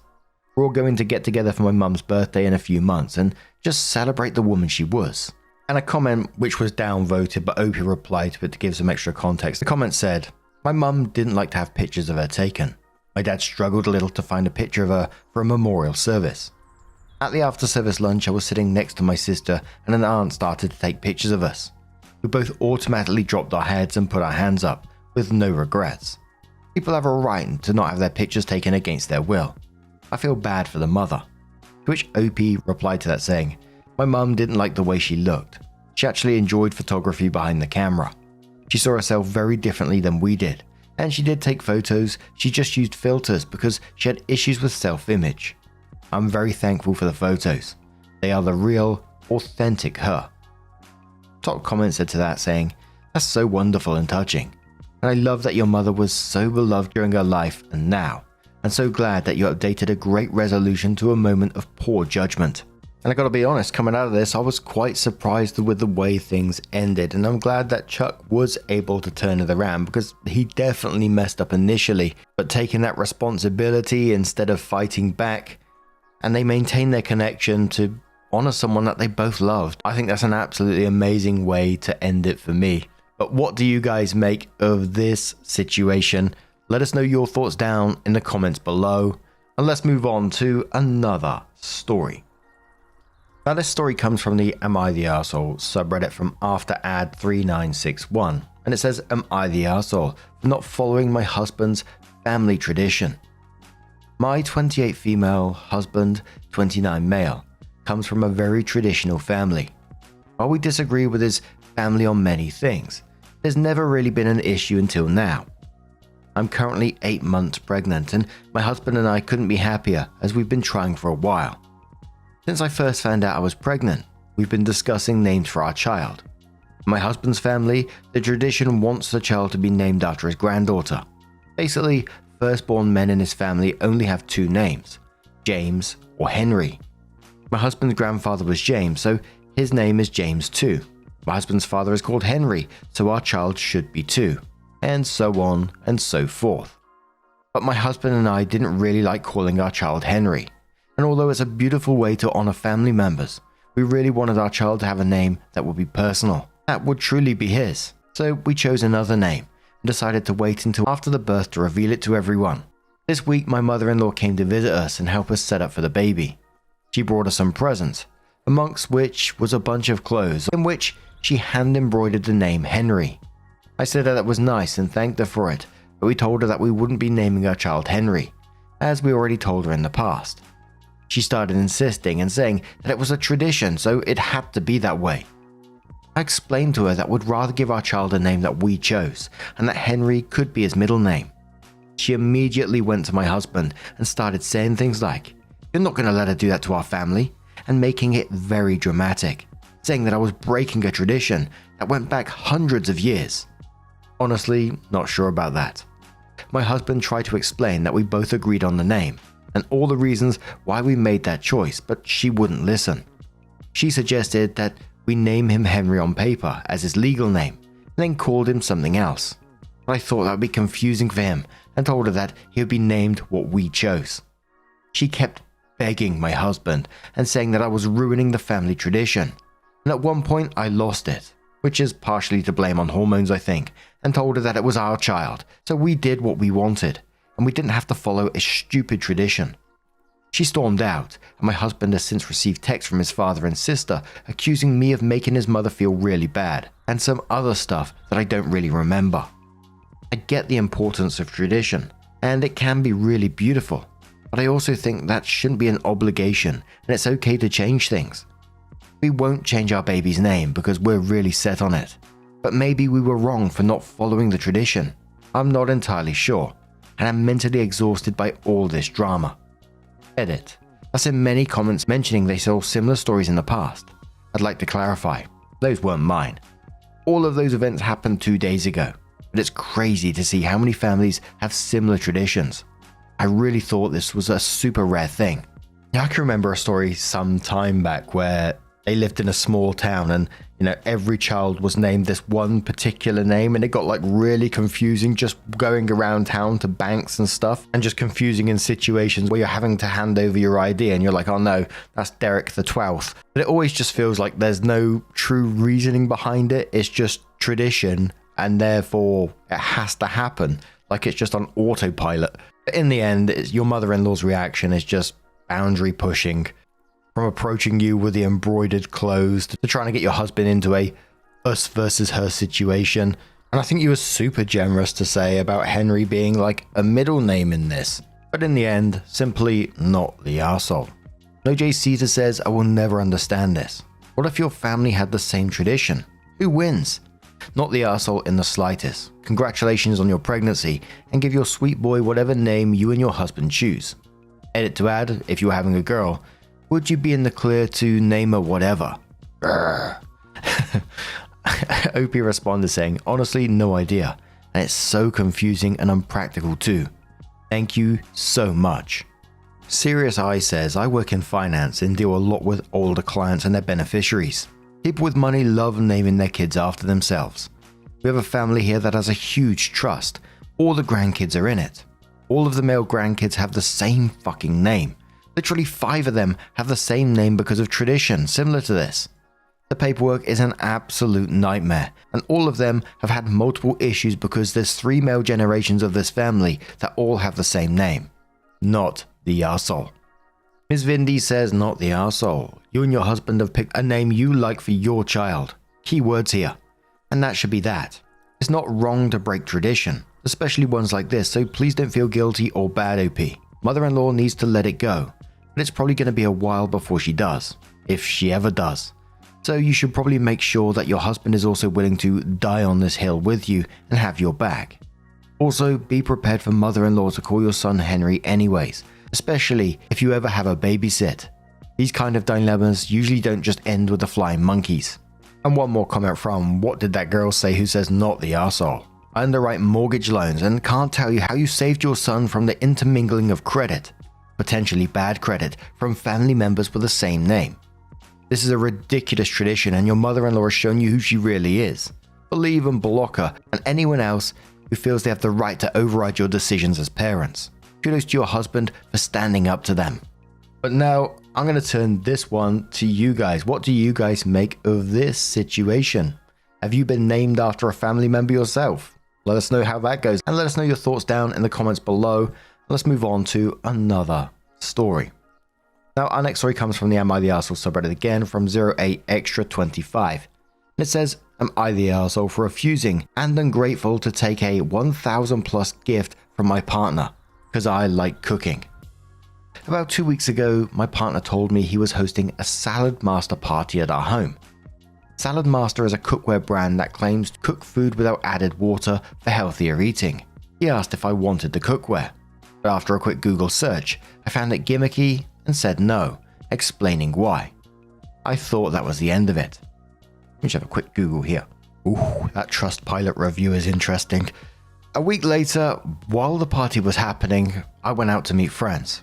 Before I left, I met the salesperson, who tried to pitch the pans by saying I'd taste the difference. I smiled politely and left. While cooking at my friend's place, because I love cooking, I got a text from my partner asking if I wanted to buy a pan or pot. Annoyed, I compromised and agreed to a saucepan since I didn't have one. Then 20 minutes later, he texted me saying he'd bought the entire set for over $1,000.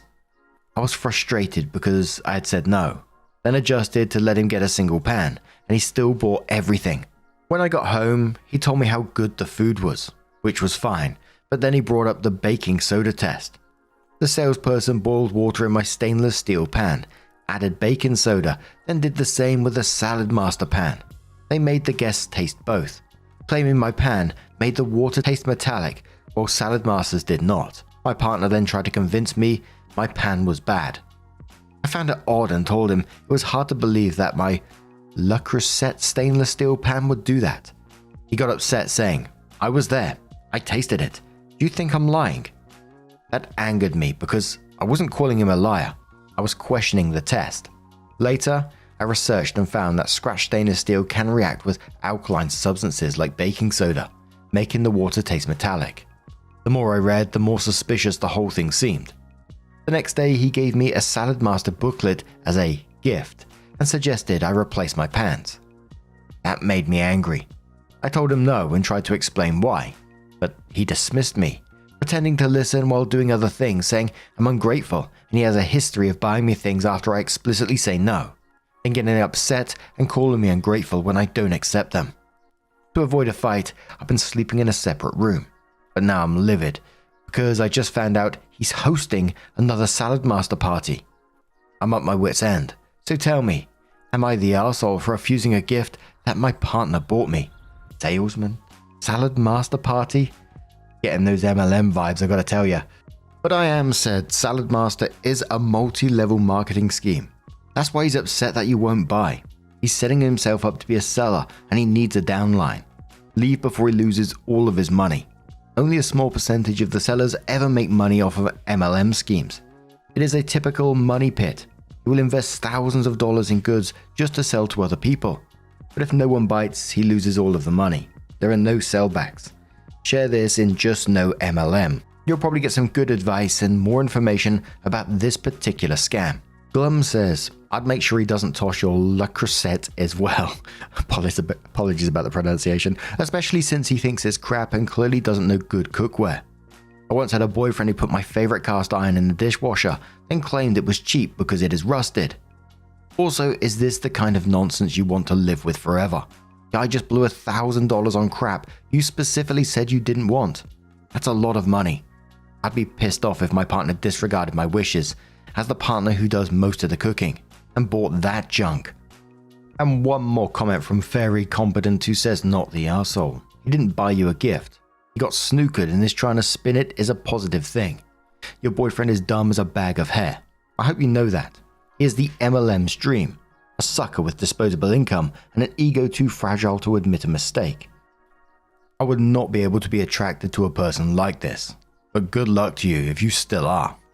But now, I'm going to turn this one to you guys. What do you guys make of this situation? I can't see it going any other way really, but let us know your thoughts down in the comments below. And this next story, it comes from a throwaway account, and it says, am I the arsehole for wanting to break up with my girlfriend because I was a dare date? Never thought I'd have to use this old account, but I'm really stuck and need some advice before I potentially nuke what has been so far a good 8-month relationship. So for a quick background, my girlfriend, 24 female, and I, 27 male, have been dating for around 8 months now. I first met her at a funeral of all places. I wasn't close to the deceased. They were a friend's uncle. I just went along to keep him company. In any case, I wasn't particularly sad looking.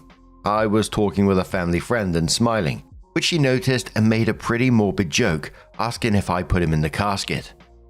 It was so blunt I just sort of snort laughed and we got chatting all afternoon. Ended up with her number in my phone by the end of it. She was funny, witty, pretty, and genuinely a fun girl to be around. So of course I took a chance and asked her out, which she accepted rather eagerly. My ego was through the roof after that. Little did I know, I came home a little earlier from work last night. I was covering a shift and the bloke I was covering came in anyway, so they didn't need me for 8 hours. Anyway, I came home earlier than planned and overheard my girlfriend laughing with someone on her phone. I was about to surprise her with a little jump scare, when she said, and I quote, "I never meant for this whole thing with BF to last so long. I'd never normally date someone like him." She spotted me shortly after saying that. I admit I made a noise. I can't even begin to explain, and she heard me. I'd never seen someone go that pale before. She was all wide, teary-eyed and quivering lips. Girlfriend then spent the next hour or so confessing that she never planned to date me. But once her friends found out she'd given me a number, they found a pic of me online and apparently found me so hilariously unattractive that girlfriend just had to fake date me for a week to give me hope. I wish I was joking. Her friends and apparently girlfriend are all stuck in their mean girl high school phase. Girlfriend agreed, but I guess apparently forgot about it because we've been dating for 8 months, not 1 week. She told me that she was stupid for agreeing with it and that I was a really good bloke, and that she really did love me, but she never expected to actually feel that way about me. Why? Because I'm not her usual type of guy. When I asked her to elaborate, she mumbled that she didn't initially find me attractive at all, but after dating for a few weeks, she stopped caring about my looks. I admit I sort of lost my temper here and called it an immature waste of my time. I told her I wish she'd just dump me a week into dating because to find all this shit out 8 months in when I cared about her, loved her, was fucking foul. I'm staying with my mum at the moment because I need space to think and vent. Would I be the arsehole if I dumped girlfriend for this? Edit. Wow. Okay. I did not expect this much feedback. Blimey. So I've turned my phone back on and it's a mess of texts, voicemails and missed calls. I've only listened to a couple, but she's absolutely sobbing her heart out and pleading for me to come home so she can explain. Nothing from her friends, mind you, just her. Says it all really. No idea what to do, but now I feel like rubbish. Bloke? Blimey? Rubbish? We've got a Brit here, folks. We've seen stories in the past where people have dated people they usually wouldn't date and then feelings developed, etc, etc. But there's a massive difference between not my usual type but I fell for him anyway and dated him as a joke because my friends thought he was ugly.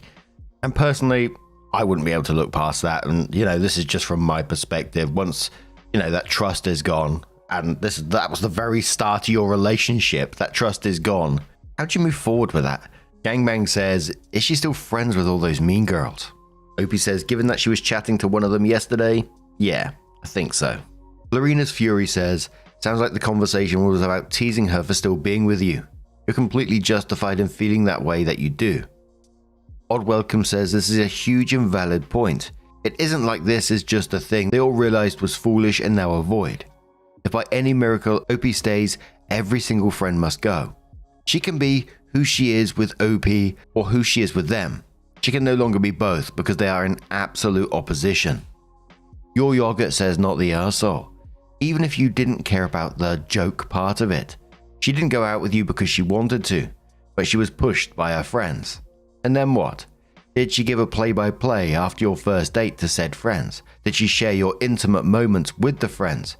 Was your first kiss also a joke? Was she hesitating to kiss you because of the joke? Did she even want to kiss you? It's thoughts like that would drive me nuts, because at what point did a joke turn into real affection? Or was she cringing and flinching for those first few dates?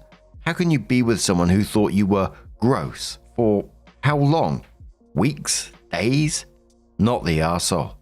Opie says, that's the same shit on my mind. I mean, she didn't act strange or hesitant when we started dating. She was funny and cute and demanded we hold hands on our second date. But was it all a funny story to tell her friends? Was she laughing at how pathetically happy I was dating someone out of my league? I don't know. It's driving me insane thinking about it. I've already chucked up. I just feel sick and tired and used. Lopsided Sky says, given everything you said, I can guarantee that woman isn't out of your league. She's very much beneath you. Like she's not even sorry. She just seems to think you can still be grateful she stopped caring how you look. What the fuck? And tries to justify her shitty behavior. Even if you somehow forgave her, you'd never be able to forget. Cut your losses. Be careful in the future, but Don't let it stop you from finding a real relationship with someone who doesn't think hurting people is a joke. Zelf Prince says, your first sentence is so important. OP, you deserve so much better than someone who will always look down on you for not being what she deems conventionally attractive. You deserve better than someone who thinks you should be grateful that they graced you with their presence. You deserve a partner who values you. So a couple of days after that, OP comes in with the update and says, first of all, thank you to everyone who commented. The good, the bad, and the downright bizarre. Now, onto the update.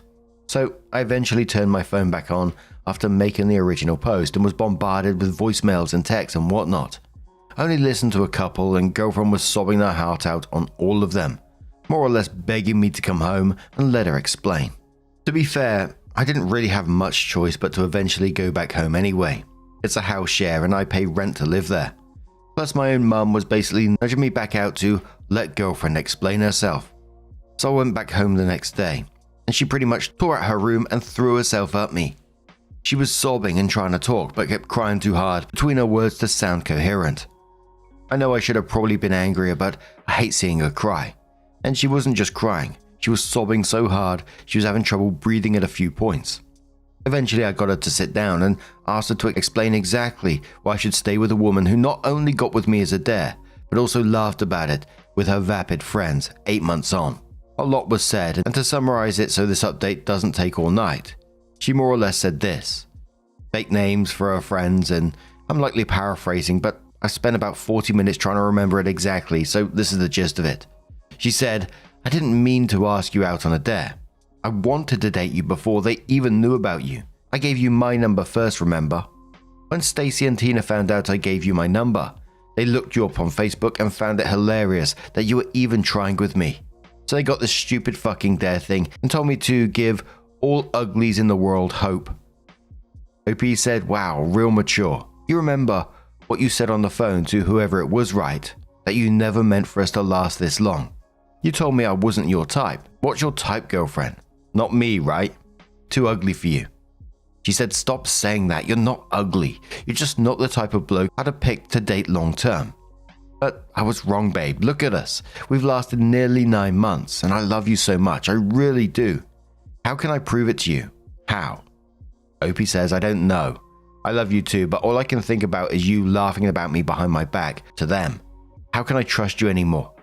She said, I wasn't meaningfully laughing at you. I swear I wasn't. I just don't know how to handle Tina any other way. She's always been like this, and I just go along with it to keep the peace.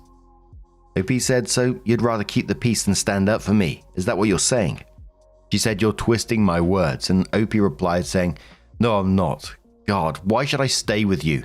Seriously, give me a reason. You laughed behind my back. You dated me on a dare given to you by Tina and Stacy Wright, and you're still friends with them. You chose them and their cruelty over us and what we have. She said, we've been friends for years though. And OP said, I fucking give up. OP continues, at this point it was just back and forth of me trying to walk away and her professing her love and defending her friendship with the Wonder Twins while trying to make me sit back down. I don't know, guys. I'm back home. She's constantly trying to have another talk. I'm tired and I don't know what to do. I don't know what to say. Advice would be wonderful because I'm very tempted to just pack it in. Top commenters say, I had too much pride to stay. Be second guessing everything all the time. How exhausting. Top Spite says, from what I've read, girlfriend failed to resolve the situation. She continues to defend her friends, dismissing their behavior by saying, it's just the way they are. She remains close with these friends, laughs with them at OP's expense, joins in on their jokes about them, and allows them to disrespect him without taking any action. Despite all this, she chooses to maintain her friendship with them. To me, this feels like siding with her friends over her boyfriend. Where has she stood up for him? Where has she defended him? Where has she expressed disagreement with the jokes and the disrespectful comments aimed at him? I just don't see it. Dom says, not the arsehole. Jesus Christ, man. She just seems like she regrets being caught in general. I say that you just drop her because this ugly has hope that he will find someone beautiful both inside and out. Or tell her that if she truly wishes to make amends, she stops associating with high school mean girls because that constant influence in her life will definitely haunt your relationship going forward. If she says, but we've been friends for years, say, great. So, do you want years or possibly decades with someone you truly love? Or do you want more years of that horrible influence ruining all your relationships, taking advice from children who I definitely will never want to hang out or get along with? If my friends thought you were a complete monster or disgusting to look at and laughed at it on the phone with me behind your back, you're really cool with me hanging out with them just because I met them first before you several years ago. Then when she hopefully says no, that's when you say, exactly, so make your choice. If she says yes, I'm cool with that, then say perfect. I'd rather date someone with as much self-respect as I have, so enjoy your single friends, keeping you single. Bye. And the final commenter says, those girls are mean girls and there's a chance your girlfriend is in a controlling friendship with them. If you love her and want to be with her, then tell her she needs to let go of these two girls, at least for a certain amount of time. If she can't do that, then there's no hope, because they're going to trash you always. Hell, they probably talk shit about your girlfriend as well, so this is on her now.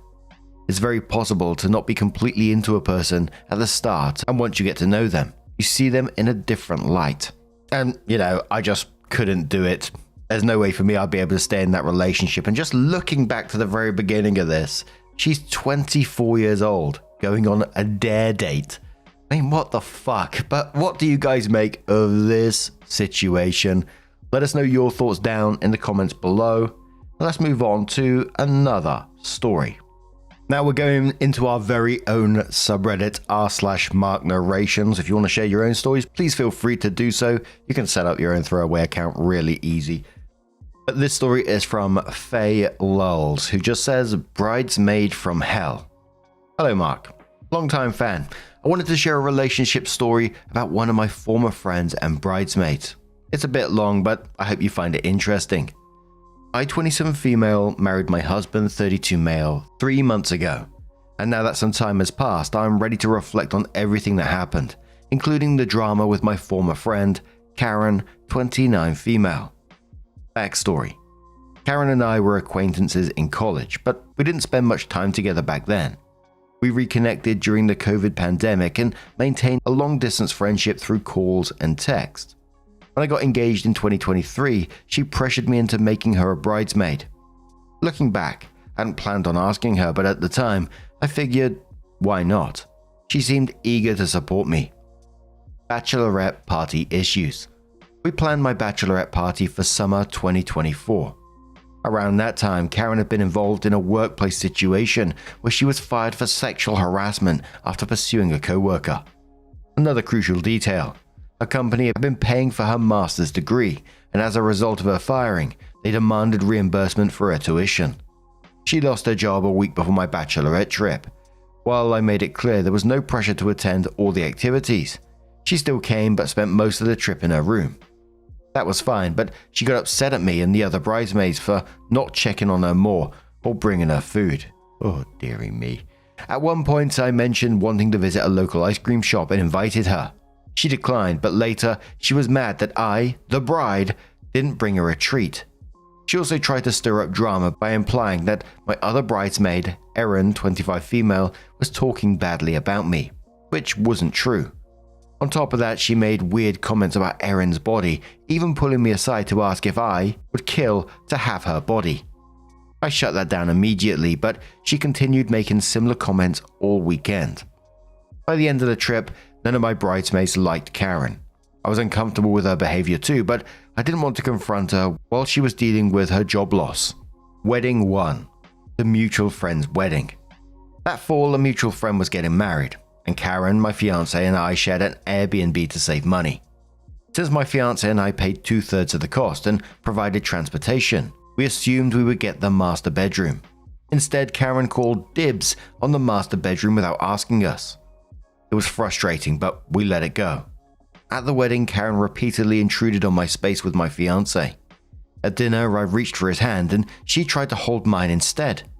I pulled away and she looked hurt, but I had no idea what she was thinking. During the ceremony, I caught her staring at us while I was sharing a moment with my fiancé.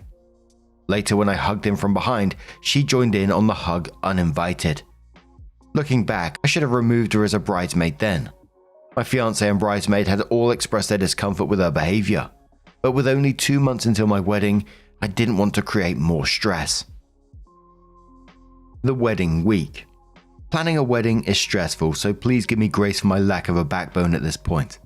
By then, I had started distancing myself from Karen. She was supposed to stay with us a few days before the wedding, and she had offered to create my wedding seating chart. She knew calligraphy, and I was thrilled she wanted to help. Of course, she didn't. I ended up making the chart myself on Canva. Towards the end, she asked to help and spent 30 minutes changing the fonts, posted it on Instagram, and took credit for the whole thing. I was floored. The night before the wedding, my bridesmaids and I got an Airbnb. Karen didn't pay her share. I never got the money back, and yet she claimed the only single bed, leaving the others to share. My maids of honor took me to a bar that night, and we still had a blast. Karen did not want to come. Wedding day disaster. On the morning of the wedding, everyone was helping with last-minute DIY decorations, except Karen. She was glued to her phone. I asked her multiple times to help, but she just kept walking away. I finally assigned her a simple task, assembling cups, something I had planned for the kids to do. She barely completed a fourth of them before disappearing again. All my bridesmaids knew I needed help, and we previously established that, mainly putting up linens and the centerpieces, lighting candles, assembling cups, etc. Erin saw my frustration and confronted Karen, who immediately started crying, insisting she wasn't being helpful and that Erin was being unfair. I stepped in and told her that our actions were hurting me. Instead of helping, she sulked in the bridesmaid suite the rest of the time, where I was getting ready, and it was clear she was talking badly about us. In several wedding photos, we had to Photoshop her out because while everyone else looked happy, she was giving us death stares.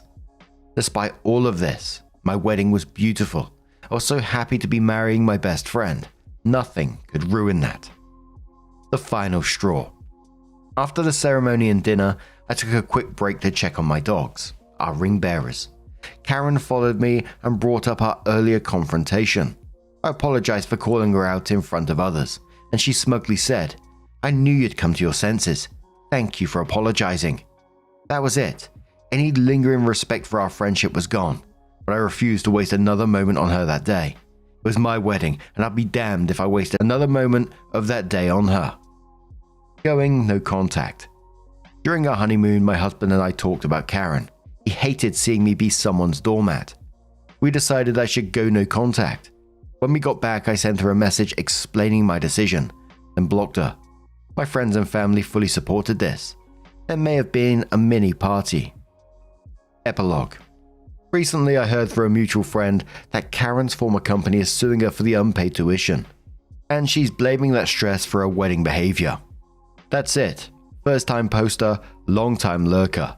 Please be gentle in the comments.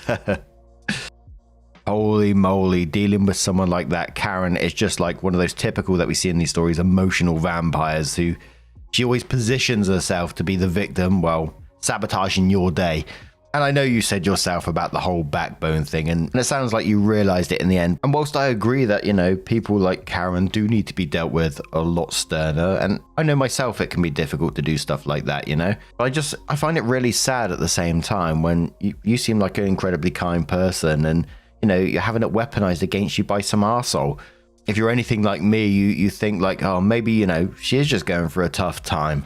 So I know how difficult it can be, and people like Karen know exactly how to push the guilt buttons, and on kind-hearted people, they know how to manipulate. And in the end, I think you gave yourself an amazing wedding gift, permission to cut that toxic arsehole loose. And I think the celebration at the end that you, your friends and family had after you blocked her, it sort of said everything, that it was obvious to them what her behavior was like. So after this, just good on you for standing up in the end and blocking her, because it needed to be done. I know it can be incredibly difficult. Again, I know you get a lot of people in these stories who say, oh, doormat, etc., etc. But, I think it's incredibly difficult at the same time. I know a lot of people go, no, it's not difficult, but I think it is. I think many people will find it difficult as well. So instead of the doormat, I'm just going to say well done to you, OP. But what do you guys make of this one? Let us know your thoughts down in the comments below. And don't forget, if you have your own story to share, r/Mark Narrations, why the hell not, right? Just a huge thank you for being here today, getting involved in the stories, your love, your support, your time. It always means the absolute world to me. So thank you so, so much. And hopefully I'll see you in the next one. Take care. and much love. I've been thinking about your smile. I've been thinking that I can't let you go. Hey, can you hear a little